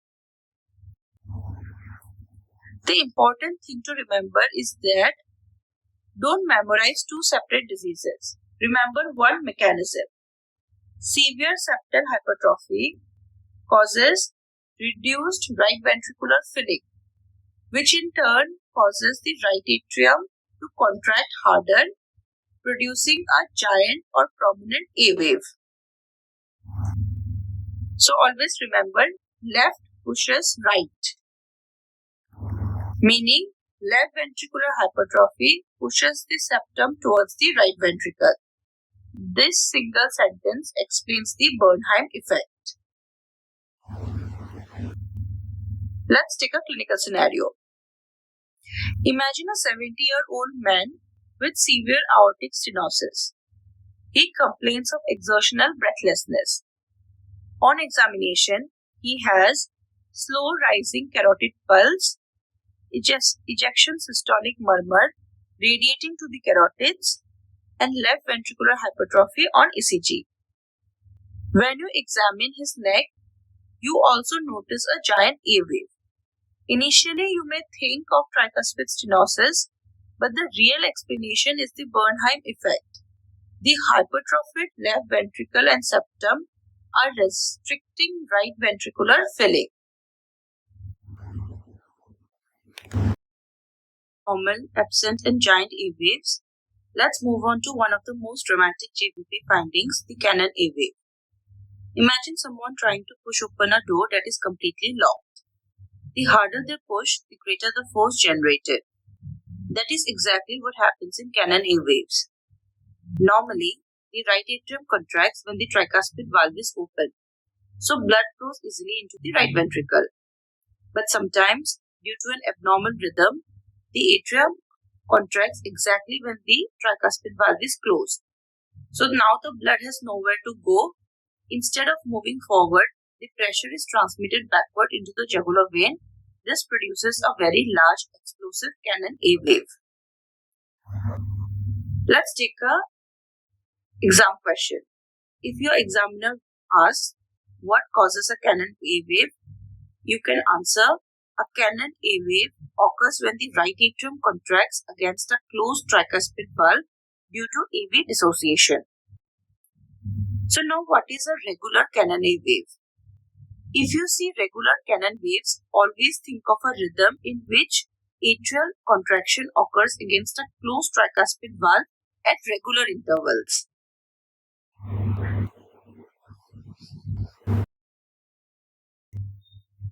Now let's discuss the causes of regular cannon A waves. Notice something interesting here.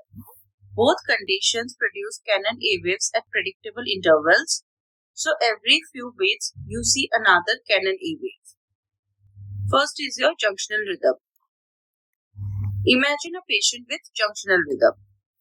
Normally the SA node controls the heartbeat, but in junctional rhythm, the AV node takes over. Sometimes the atria contract just after the ventricles. At that moment, the tricuspid valve is already closed. So the atrium contracts against a closed door, and you see a huge cannon A wave. Let's take an example. An elderly patient develops SA node dysfunction. The ECG shows junctional rhythm. On neck examination, you notice regular giant pulsations every heartbeat. Those are regular cannon A waves. Next is your ventricular tachycardia with retrograde conduction. In ventricular tachycardia, the ventricles depolarize first. The electrical impulse travels backward to the atria, and the atria contract after ventricular contraction has already begun. Again, the tricuspid valve is closed, producing cannon waves. Let's take an example here. A patient presents with a wide, complex tachycardia.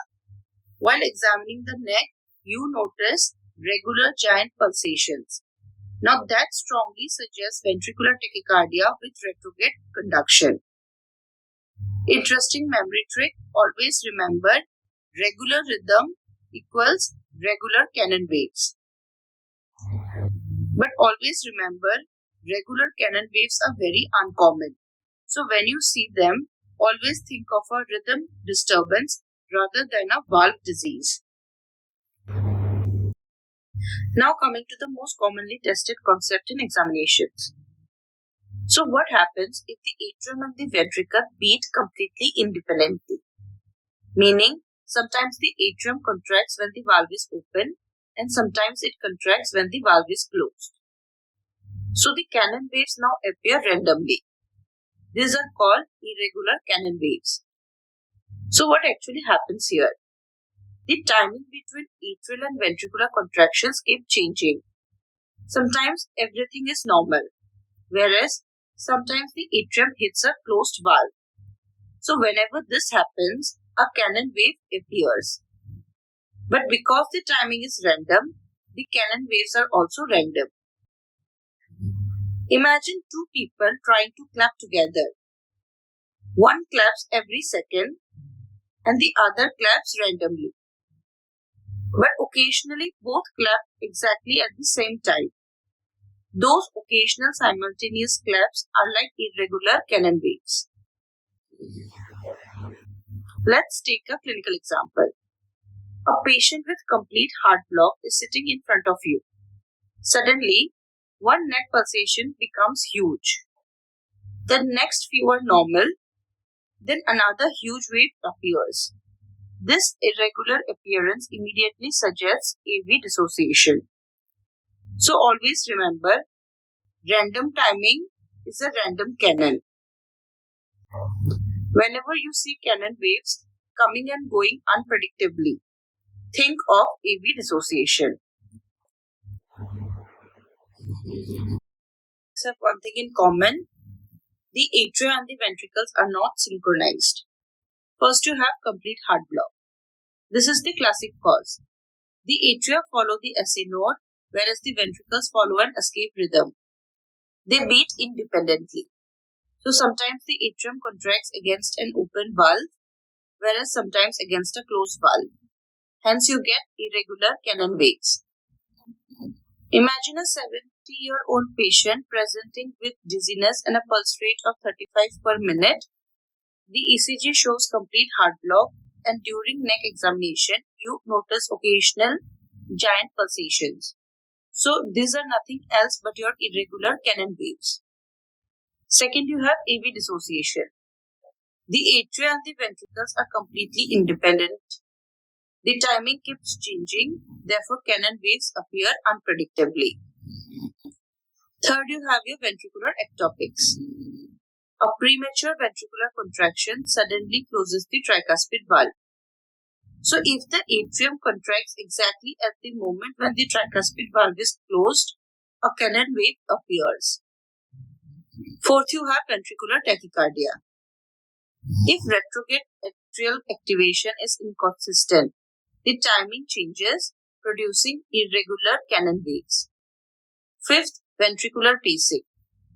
In patients with ventricular pacemakers, ventricular activation occurs artificially.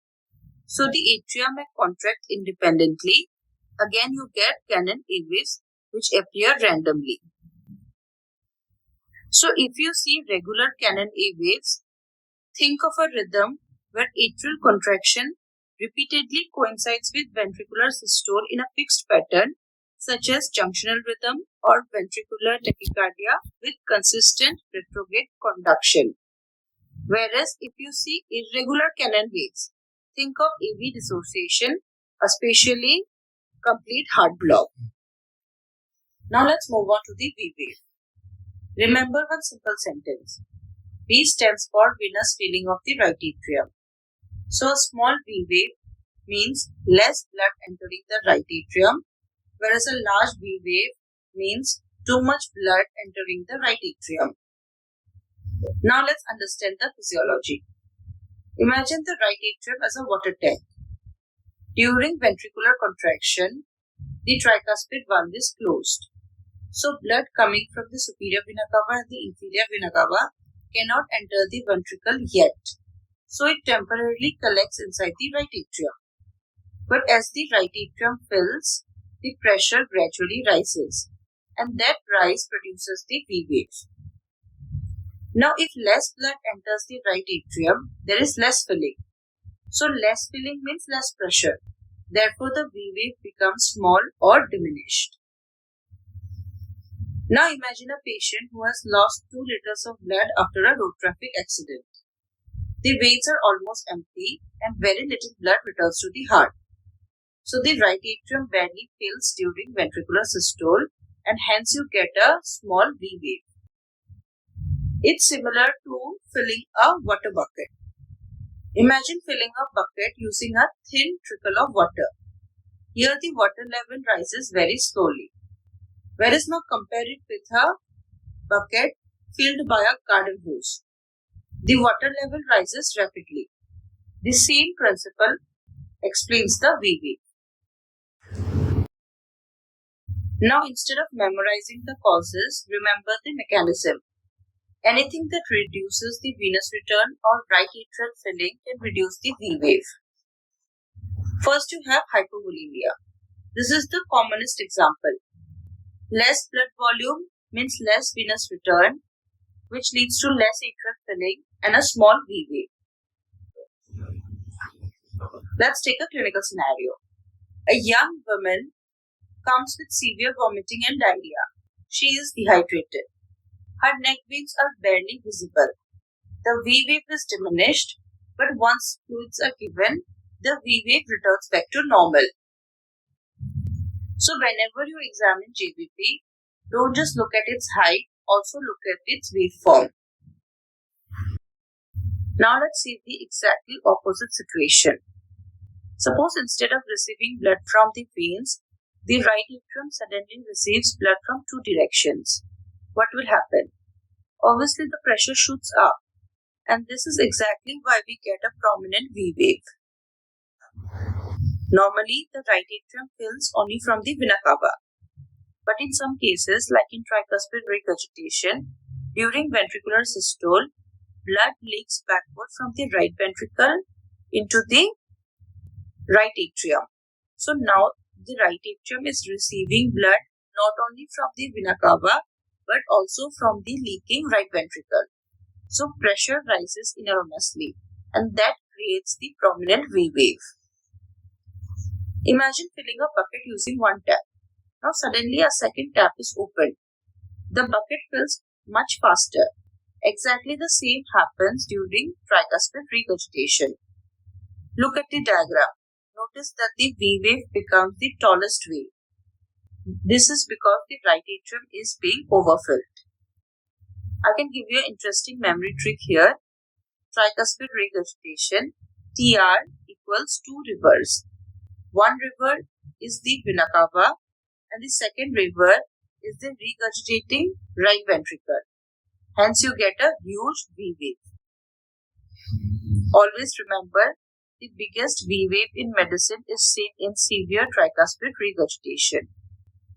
So if they ask you a question, which JVP abnormality is characteristic of tricuspid regurgitation, you can always answer a prominent or giant V wave. Now again, to memorize the diseases, understand one mechanism. Anything that increases right atrial filling during systole enlarges the V wave. First and the most important cause is your tricuspid regurgitation. Here, blood leaks backward every systole, hence your large V wave. If a patient has infective endocarditis involving the tricuspid valve, each ventricular contraction sends blood backward into the right atrium, and hence the neck veins become visibly prominent and you can see the V wave. Second is your atrial septal defect. In ASD, the right atrium receives extra blood due to the left to right shunt, and this increased volume may also produce a large V wave. Third, VSD. Large VSDs increase pulmonary blood flow, so eventually more blood returns to the right heart, causing volume overload. Fourth, it's a very rare but your Gerbaud defect. What happens here is that blood flows directly from the left ventricle into the right atrium. Since left ventricle pressure is very high, the right atrium suddenly receives excessive blood, so creating a prominent V wave. Fifth, congestive heart failure.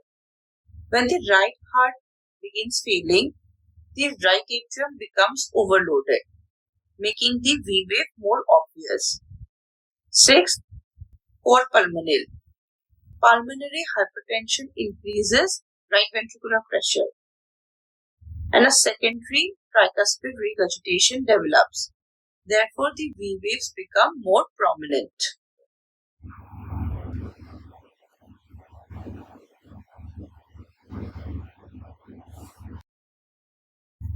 Now, this slide explains one of these classic bedside findings you see in severe tricuspid regurgitation.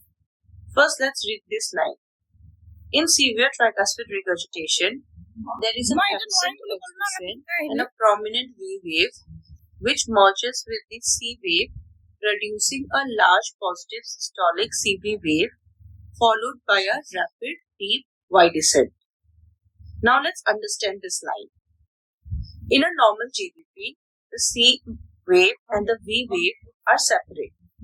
But in severe tricuspid regurgitation, blood regurgitates into the right atrium almost immediately after ventricular contraction begins. So as a result, the C wave and the V wave merge together, forming one huge systolic wave. This is called the CV wave. Imagine two small waves in the sea. Now suddenly a storm comes. The two waves merge into one enormous wave. Exactly the same thing happens here. Now let's understand the rapid deep Y descent in tricuspid regurgitation. What happens here is that after systole ends, the tricuspid valve opens and all the excess blood stored inside the atrium suddenly empties into the ventricle. Therefore, the pressure falls very rapidly, producing a deep, rapid Y descent.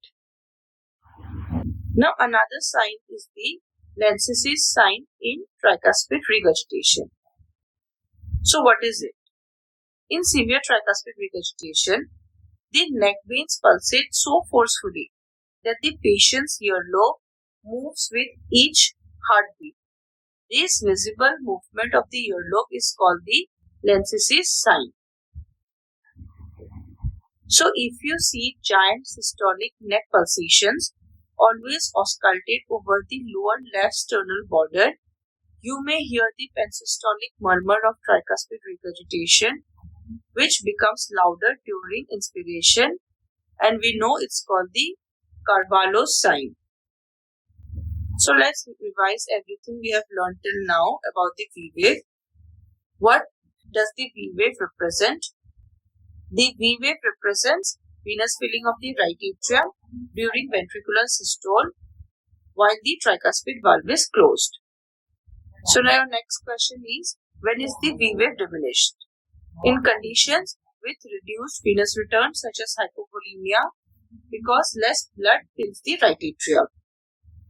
Again, when is the V wave prominent? Classically in tricuspid regurgitation, where blood regurgitates from the right ventricle into the right atrium during systole, producing a large V wave. And now your last question, what is the CV wave? In severe tricuspid regurgitation, the C wave and the prominent V wave fuse together into a large systolic CV wave followed by a rapid Y descent. So far we have discussed the A wave and the V wave. Now let's discuss one of the descents, the X descent. The X descent represents the fall in right atrial pressure during ventricular systole due to atrial relaxation and downward movement of the tricuspid valve. So in simple language, X descent equals relaxation plus downward pull. So if the right atrium relaxes and is pulled downward, you get the deep X descent. Whereas if the blood leaks back into the atrium, like tricuspid regurgitation, the X descent disappears. Let's understand the physiology first. Imagine the right atrium as a balloon. After it contracts, the atrium relaxes.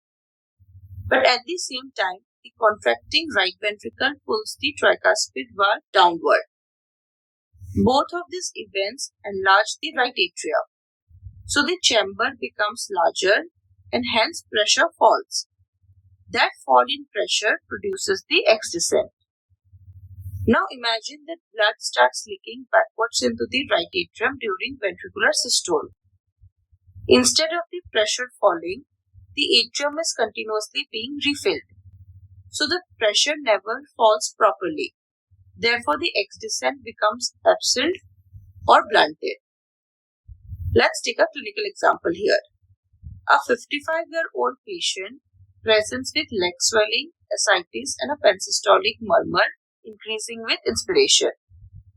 The tricuspid valve is incompetent, and during systole, blood regurgitates into the right atrium. So instead of relaxing quietly, the atrium is suddenly filled with blood. Therefore, the X descent disappears. So imagine trying to empty a bucket through the bottom. Normally, the water level falls. But now imagine someone is continuously pouring water into the bucket while it's empty. The water level no longer falls. This is exactly what happens in tricuspid regurgitation. So if you see giant CV wave together with an absent X descent, think tricuspid regurgitation immediately. So if they ask you, why is X descent absent in tricuspid regurgitation? Always answer, because regurgitant blood entering the right atrium from the right ventricle during ventricular systole prevents the normal fall in right atrial pressure. This slide becomes very easy if you remember only one disease. That is your tricuspid regurgitation. This is the classic and most important cause. As I have discussed, mechanism is more important than memorizing. So let's take a clinical scenario. A patient with previous infective endocarditis now has developed severe tricuspid regurgitation. The neck veins show large systolic pulsations The X descent is almost absent. So whenever you see this combination, always suspect tricuspid regurgitation. And remember, in tricuspid regurgitation, X is gone.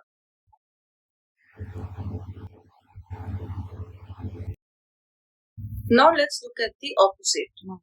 Instead of disappearing, the X descent becomes very deep. So what actually happens here? When the atrium relaxes normally and nothing is leaking back, pressure falls rapidly. So if ventricular contraction pulls the tricuspid valve downward very efficiently, the pressure falls even more. This creates a prominent X descent. So again, instead of memorizing the diseases, remember the mechanism. Anything that allows rapid atrial relaxation without systolic backflow gives a prominent X descent. First you have is cardiac tamponade. Imagine a patient who develops hypotension after a stabbing injury to the chest. Blood collects inside the pericardial sac. This is cardiac tamponade. So although the ventricular filling is impaired, the atrium still relaxes normally. And the pressure therefore drops rapidly during systole, producing a prominent X descent. Second, you have constrictive pericarditis. In constrictive pericarditis, the heart is trapped inside a rigid pericardium. So during systole, the atrium still relaxes and pressure falls. So the X descent becomes prominent. However, the Y descent behaves differently, which we will discuss later. Third is your ASD. In atrial septal defect, right ventricular volume overload exaggerates downward movement of the tricuspid annulus. This may make the X descent more prominent. So imagine stretching a rubber band and suddenly letting it go. It snaps back rapidly. That rapid fall is the prominent X descent. So far we have discussed how blood enters the right atrium. Now let's see what happens when blood leaves the right atrium. The Y descent represents emptying of the right atrium into the right ventricle immediately after the tricuspid valve opens during diastole. Think of it as the atrium emptying its contents. Normally, after the tricuspid valve opens, blood flows freely from the right atrium into the right ventricle. And because blood leaves the atrium rapidly, atrial pressure falls rapidly, and that fall in pressure produces the Y descent. But if something prevents blood from entering the right ventricle, the atrium cannot empty properly, and blood remains inside the atrium. So pressure falls very slowly. Therefore, the Y descent becomes slow or blunted. Now let's look at the opposite. Instead of blood leaving slowly, it suddenly rushes out of the right atrium. So when the tricuspid valve opens, blood empties into the ventricle very quickly, and right atrial pressure falls abruptly, and this now creates the rapid Y descent.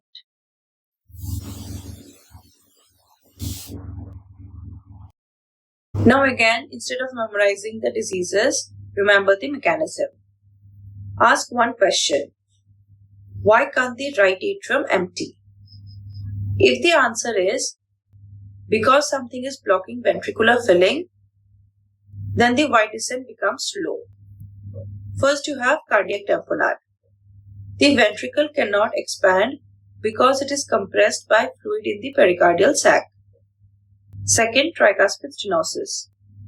The tricuspid valve is narrowed, so blood crosses from the right atrium to the right ventricle very slowly. Third is your right atrial myxoma. The tumor behaves like a ball valve, intermittently blocking blood flow through the tricuspid valve. Let's take a clinical scenario. A young woman, presents with recurrent syncope and positional dyspnea. Echo shows a right atrial myxoma. Her Y descent is slow because the tumor obstructs atrial emptying.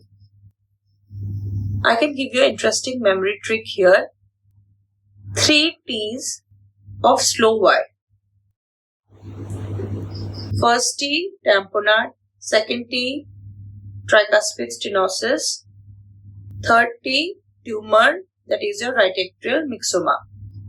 So 3 T's of slow Y, tamponade, tricuspid stenosis, tumor. Now ask the opposite question. Why is the atrium emptying so fast? First, you have constrictive pericarditis. Rapid early ventricular filling causes a deep Y descent, followed by an abrupt stop because of the rigid pericardium. Second is your severe tricuspid regurgitation. The atrium is overfilled during systole, so as soon as the valve opens, blood empties rapidly. Third, severe right ventricular failure. In advanced right ventricular failure, elevated right atrial pressure and altered ventricular filling dynamics can produce a brisk Y descent. Again, let's take a clinical scenario. A patient with long-standing tuberculosis develops ankle edema, ascites and a pericardial knob. JVP shows a rapid Y descent. So what's your diagnosis? Your answer is constrictive pericarditis. Again, I can give you an interesting memory trick. Rapid Y means ready to empty. So blood leaves the atrium immediately. Think constrictive pericarditis and tricuspid regurgitation. Until now, we have learned how to estimate JVP from the neck. But sometimes the neck veins are difficult to visualize. For example, in obese patients, short necks, or patients with neck dressings. In such situations, we can use another bedside method called the Gartner's method, also known as the anthem sign. The principle is very simple. Normally, veins collapse when they are lifted above the level of the heart because gravity drains blood away. Think about holding a water-filled tube. If you raise it above the water source, the water drains out. Exactly the same thing happens with superficial veins on the dorsum of the hand. Now let's demonstrate the steps. Step number 1. Ask the patient to lie comfortably. Step 2. Observe the superficial veins over the back of the hand. Step 3. Slowly raise the patient's hand above the sternal angle. Now observe carefully. If the veins disappear or collapse, the central venous pressure is normal. But if the veins remain distended, even after raising the hand, it means that the venous pressure is so high that gravity cannot empty them. This indicates raised central venous pressure. And this is a positive Gartner's sign. Let's take a clinical example here. Imagine a patient with severe right heart failure. The JVP is elevated, so even after lifting the hand, the veins remain full. This is a positive Gartner's sign. So always remember, raise the hand and veins should vanish. If they don't vanish, think high CVP. Students often forget that Gartner's method is not a replacement of JVP. It is simply an alternative bedside clue when neck veins cannot be assessed.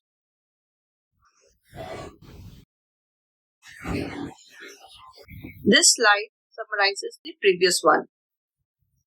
Remember just one sentence. Raise the hand above the sternum. If veins collapse, you have a normal CVP. Veins remain full, raise CVP. Common causes include right ventricular failure, tricuspid regurgitation, constrictive pericarditis, and fluid overload. Let's now move from the hand to a very unusual place, the tongue. Normally, the veins underneath the tongue are small and not very obvious. When central venous pressure becomes elevated, blood backs up into these veins, making them visibly enlarged. So let's take a clinical example. A patient with advanced right heart failure opens his mouth. You ask him to lift his tongue. Immediately, you notice large bluish veins underneath. That is May's sign. Why does it happen? The lingual veins ultimately drain into the internal jugular vein.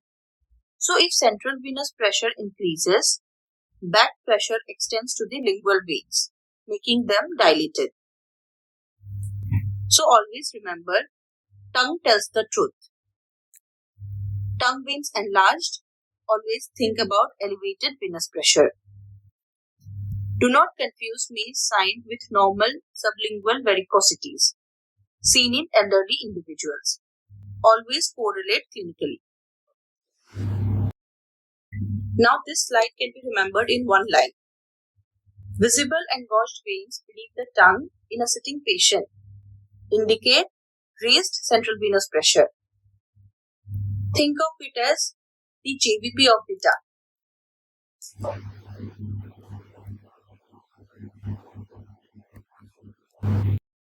Classic signs of constrictive pericarditis and is frequently asked in your viva examinations. In constrictive pericarditis, the ventricle is trapped inside a rigid pericardium. So when the tricuspid valve opens, blood initially rushes into the ventricle very rapidly. But suddenly the rigid pericardium stops further filling. So the JVP falls rapidly, then rises rapidly again. Imagine pouring water into a bottle. Initially, water enters easily. Suddenly, the water becomes full and no more water can enter. So pressure builds immediately. Exactly the same thing happens in constrictive pericarditis. Let's take a clinical example here. A patient with previous tuberculosis develops constrictive pericarditis. His JVP shows a rapid dip followed by a rapid rise. This is Friedrich's sign. I can give you an interesting memory trick here. Fast down, fast up. So there is a rapid fall followed by a rapid rise, and that is your Friedrich's sign. This sign is characteristic of constrictive pericarditis and is related to the rapid Y descent. This slide is simply reinforcing one important concept. Rigid pericardium, rapid early filling, abrupt stop, rapid fall, followed by rapid rise in JVP. So whenever you hear Friedrich's sign, immediately think of constrictive pericarditis.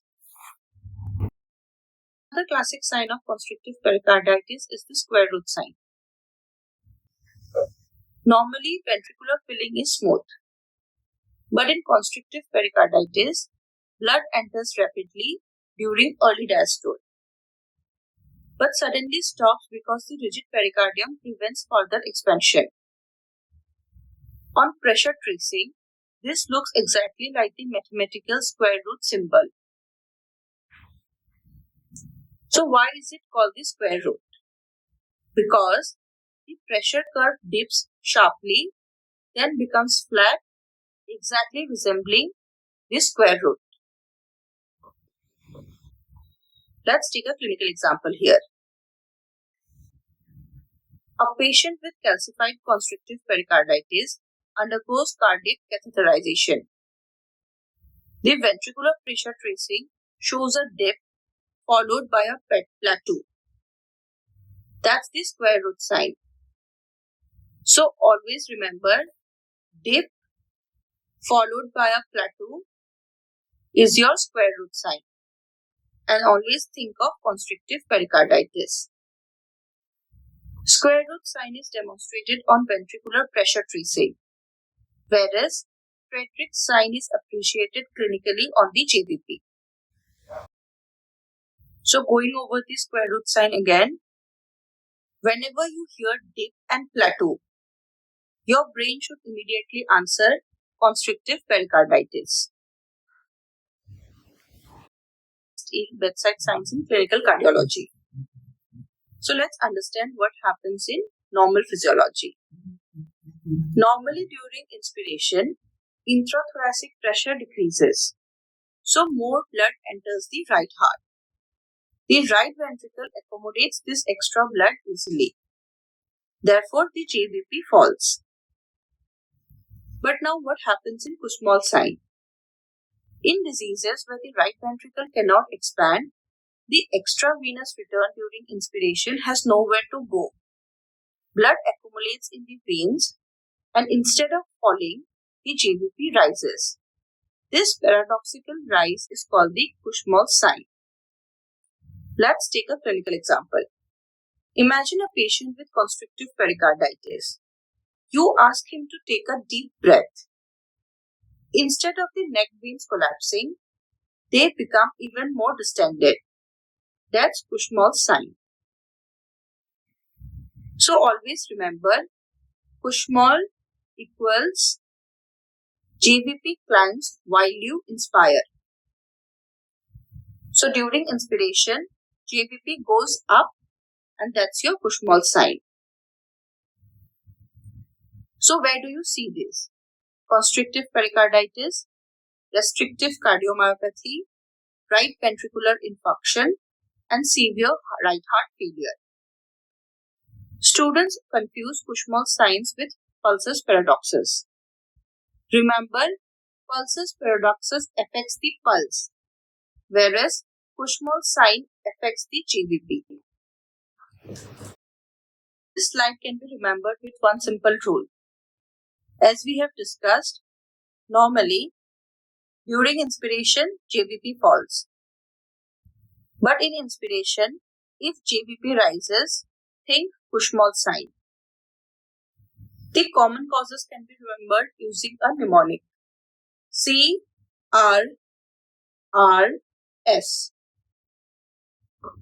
CRRS. So constrictive pericarditis, restrictive cardiomyopathy, right ventricular infarction, and severe right heart failure. This is an extremely important Viva question because it tests your understanding of the right ventricular filling. So let's summarize now. To make the bedside signs easy to remember, think of where you are looking. First, hand veins. That is your Gartner's or the anthem sign. Persistent veins after raising the hand. Think raised CVP. Then you have your tongue veins, which is your Mace sign. You will see engorged sublingual veins, meaning raised CVP. Third, neck veins with rapid dip and rise. That is your Frederick sign. Think constrictive pericarditis. Fourth, pressure tracing with dip and plateau. That is your square root sign. Think constrictive pericarditis. And lastly, neck veins rise during inspiration. That is your Kussmaul sign. Think of a stiff right ventricle like constrictive pericarditis, restrictive cardiomyopathy, right ventricular infarction, or severe right heart failure. The mnemonic CRRS. A simple way to remember them is hand, tongue, neck, pressure tracing, again neck during inspiration. Each gives you a different bedside clue to elevated central venous pressure or impaired right ventricular filling. Now let's briefly discuss the abdominojugular reflux or AJR, which was previously known as the hepatojugular reflux. This is a bedside test used to assess the right ventricular function. To perform this test, the patient is kept at about 45 degrees angle and firm pressure is applied over the mid-upper abdomen or right hypochondrium for about 10 seconds while continuously observing the JVP. In a normal person, the JVP may rise slightly at first but quickly returns towards the baseline despite continued pressure. However, if the JVP rises by 3 centimeters or more and remains elevated throughout the compression, the test is considered positive, suggesting that the right ventricle cannot handle the increased venous return. I have made a separate detailed lecture on abdominojugular reflux where I explain the physiology, demonstration, interpretation, and clinical significance in depth. Here we will just focus on the key points. Now this slide summarizes the interpretation. In a normal response, there is only a transient rise in JVP lasting a few cardiac cycles, about 4 to 5 beats or roughly 5 seconds, after which it settles even if pressure is continued. In a positive response, the rise in JVP is sustained throughout abdominal compression. This is one of the earliest bedside signs of right ventricular failure and can also be seen in conditions like severe tricuspid regurgitation. An absent response may occur if the inferior vena cava or hepatic veins are obstructed, such as in Budd-Chiari syndrome. Finally, remember these 3 examination steps. First, position the patient at about 45 degrees. Second, apply firm and continuous pressure, preferably over the right upper abdomen or mid-upper abdomen. Third, maintain the pressure for about 10 seconds while observing the JVP. The key point to remember is simple. A sustained rise in JVP of 3 centimeters or more is a positive AJR, indicating impaired right ventricular function. We will not go further into the details because the complete demonstration and interpretation are covered in the separate AJR lecture. So for your exams, just remember this: transient rise is normal, sustained rise is pathological. Think right ventricular failure. Let's compare 2 very important conditions that are frequently confused in examinations: constrictive pericarditis and cardiac tamponade. Both present with elevated JVP, but the waveform is completely different because the underlying physiology is different. Let's first understand constrictive pericarditis. Look on your left side. Imagine the heart is wrapped inside a rigid calcified box. So when the tricuspid valve opens, blood rushes rapidly into the right ventricle. Initially, the filling is very fast, but suddenly the rigid pericardium stops any further filling. Therefore, we get rapid X descent and rapid Y descent. Both descents are very prominent. Suppose a 45-year-old patient had tuberculous pericarditis several years ago. Now he presents with pedal edema, ascites, and raised JVP. On examining his neck veins, you notice both the X and Y descents are very deep. That is classical constrictive pericarditis. Now look on your right side. Let's compare this with cardiac tamponade. Here the heart is surrounded by fluid under pressure. The ventricle cannot fill properly at all. Since ventricular filling is impaired, the right atrium cannot empty normally after the tricuspid valve opens. Therefore, the Y descent becomes absent or markedly blunted. However, atrial relaxation is still preserved, so the X descent remains prominent.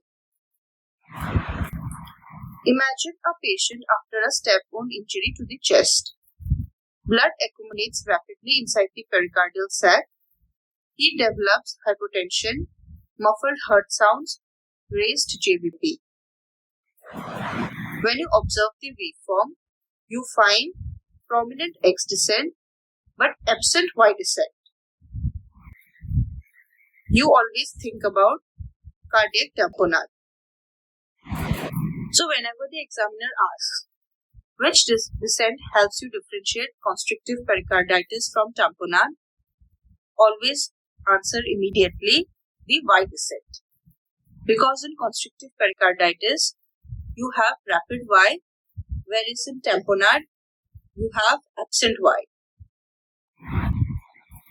Always remember, constrictive comes in quickly, means blood enters quickly, so you have a rapid Y descent. Whereas in tamponade means trapped, so blood cannot enter, so no Y descent. So another question, which condition has preserved X descent but absent Y descent? Obviously the answer is cardiac tamponade.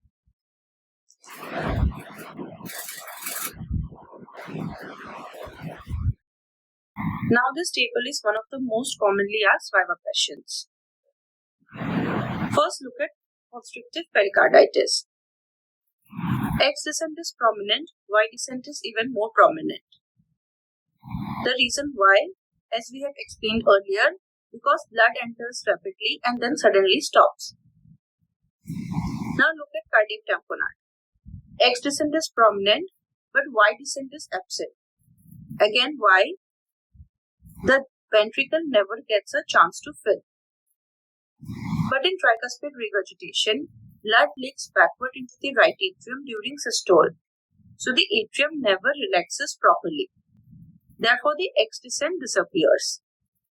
The Y descent remains rapid because once the tricuspid valve opens, blood empties quickly. I can give you a very interesting mnemonic here. Pay taxi. P-A-Y-P, T-A-X-I. Taxi. So pay taxi. P for constrictive pericarditis. You have a prominent Y. Taxi. So tamponade. You have a prominent X. So always remember the mnemonic. Pay taxi. Pericarditis. Prominent Y. Tamponade. Prominent X. So whenever you see Beck's triad, always think of tamponade and remember the missing Y descent confirms the diagnosis. Now let's compare two completely different diseases that produce elevated JVP. For constrictive pericarditis, as we have explained the mechanism many times, rigid pericardium, rapid filling, but then there is an abrupt stop, so we get prominent X and Y descents. Now look at atrial septal defect. Here the problem is not stiffness. Instead, blood continuously flows from the left atrium to the right atrium. The right atrium becomes chronically volume overloaded. So when it contracts much more forcefully. Therefore, the A wave becomes giant. Let's take an example here. A young woman presents with exertional dyspnea. On auscultation, you hear big splitting of S2. JVP shows a giant A wave. So what is the most probable diagnosis? This strongly suggests ASD. Now let's compare the both. In constrictive pericarditis, problem is the stiff ventricle. So we get prominent X and prominent Y. But in ASD, problem is enlarged right atrium. So prominent A wave. You can always remember ASD, A is amazing. So ASD, you get amazing A wave. And for constrictive pericarditis, think X and Y are both excellent. So X and Y descents are prominent. Now this is a revision slide. For constrictive pericarditis, remember just one phrase, fast in, fast out. Blood enters rapidly, so X descent is prominent. Blood empties rapidly, so Y descent is prominent. For ASD, remember, big atrium, big A wave. The enlarged right atrium contracts forcefully, producing a giant A wave.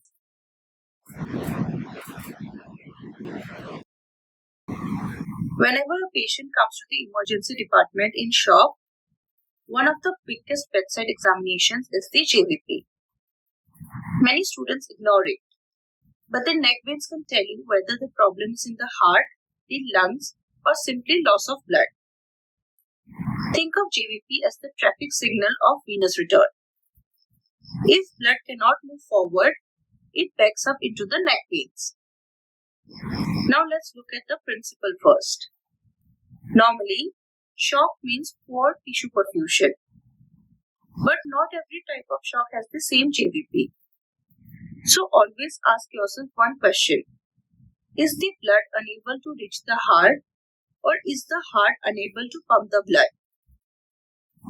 If blood cannot move forward, the veins behind the heart become congested and JVP rises. Now look at the waveform.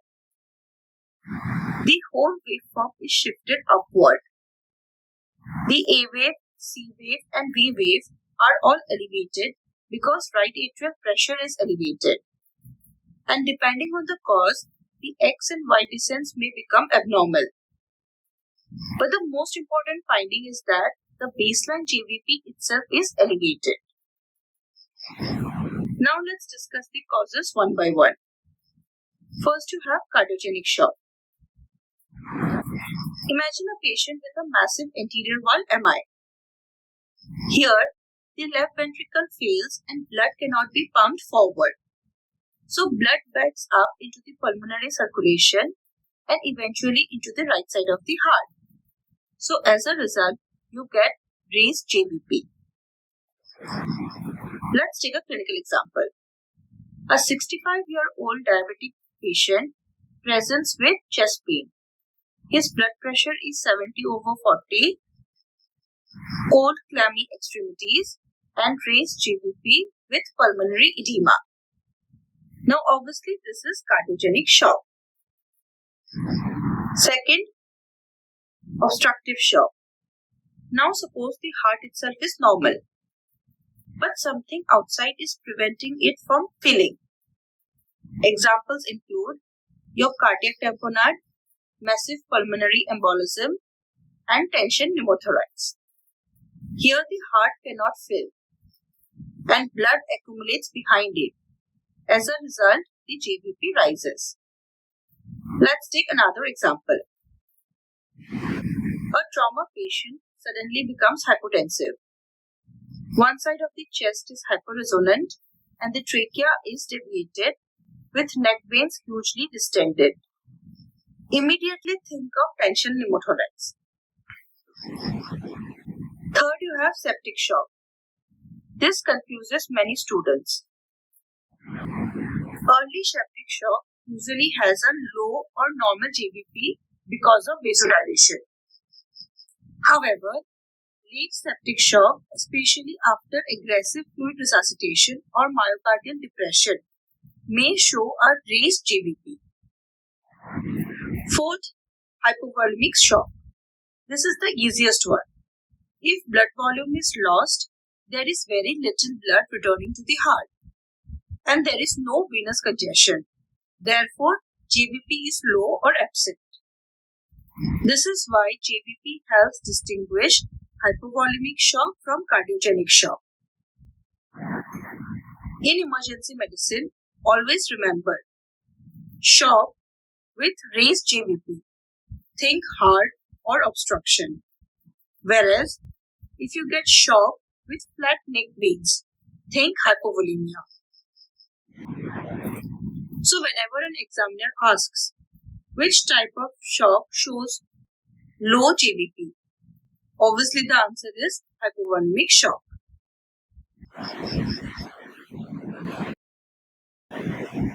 Now this slide summarizes the 5 most important causes of raised JVP in a shocked patient. So always remember, if you see a patient with flat neck veins and shock, always think of hypovolemic shock such as bleeding or dehydration. Second, if you see raised neck veins with clear lungs and hypotension, always think of right ventricular infarction or massive pulmonary embolism. Third, raised neck veins with muffled heart sounds. That's your cardiac tamponade. But if you get raised neck veins and absent breath sounds, that's your tension pneumothorax. And lastly, raised neck veins with pulmonary edema, think of cardiogenic shock. So whenever you see a patient in shock, the JVP immediately narrows your differential diagnosis. Low JVP suggests loss of blood or fluid, like in hypovolemic shock, whereas raised JVP means blood cannot move forward. So think of the 5 major causes: congestive heart failure, cardiac tamponade, right ventricular infarction, tension pneumothorax, and massive pulmonary embolism. So simple look at the neck veins can therefore save valuable time and guide emergency management even before investigations are available. So before we end today's session, I want you to remember one important message. The neck is not just a part of the physical examination, it is a window into the right side of the heart. A careful look at the jugular venous pressure can tell you about the right atrial pressure, right ventricular function, tricuspid valve diseases, pericardial diseases, fluid status, and even the cause of shock, all without a single investigation. So always remember this. Look at the neck before you look at the reports. An ECG, echocardiography, or CT scan may confirm your diagnosis, but a careful bedside examination often gives you the diagnosis first. As Sir William Osler famously emphasized, listen to the patient, they are telling you the diagnosis. I would like to add one more line. Look at the neck, the JVP is telling you the physiology. Thank you for all your attention. I hope the next time you examine a patient, you won't just be seeing the neck veins, you will be able to read the story they are telling you. Happy learning, and never underestimate the power of bedside medicine.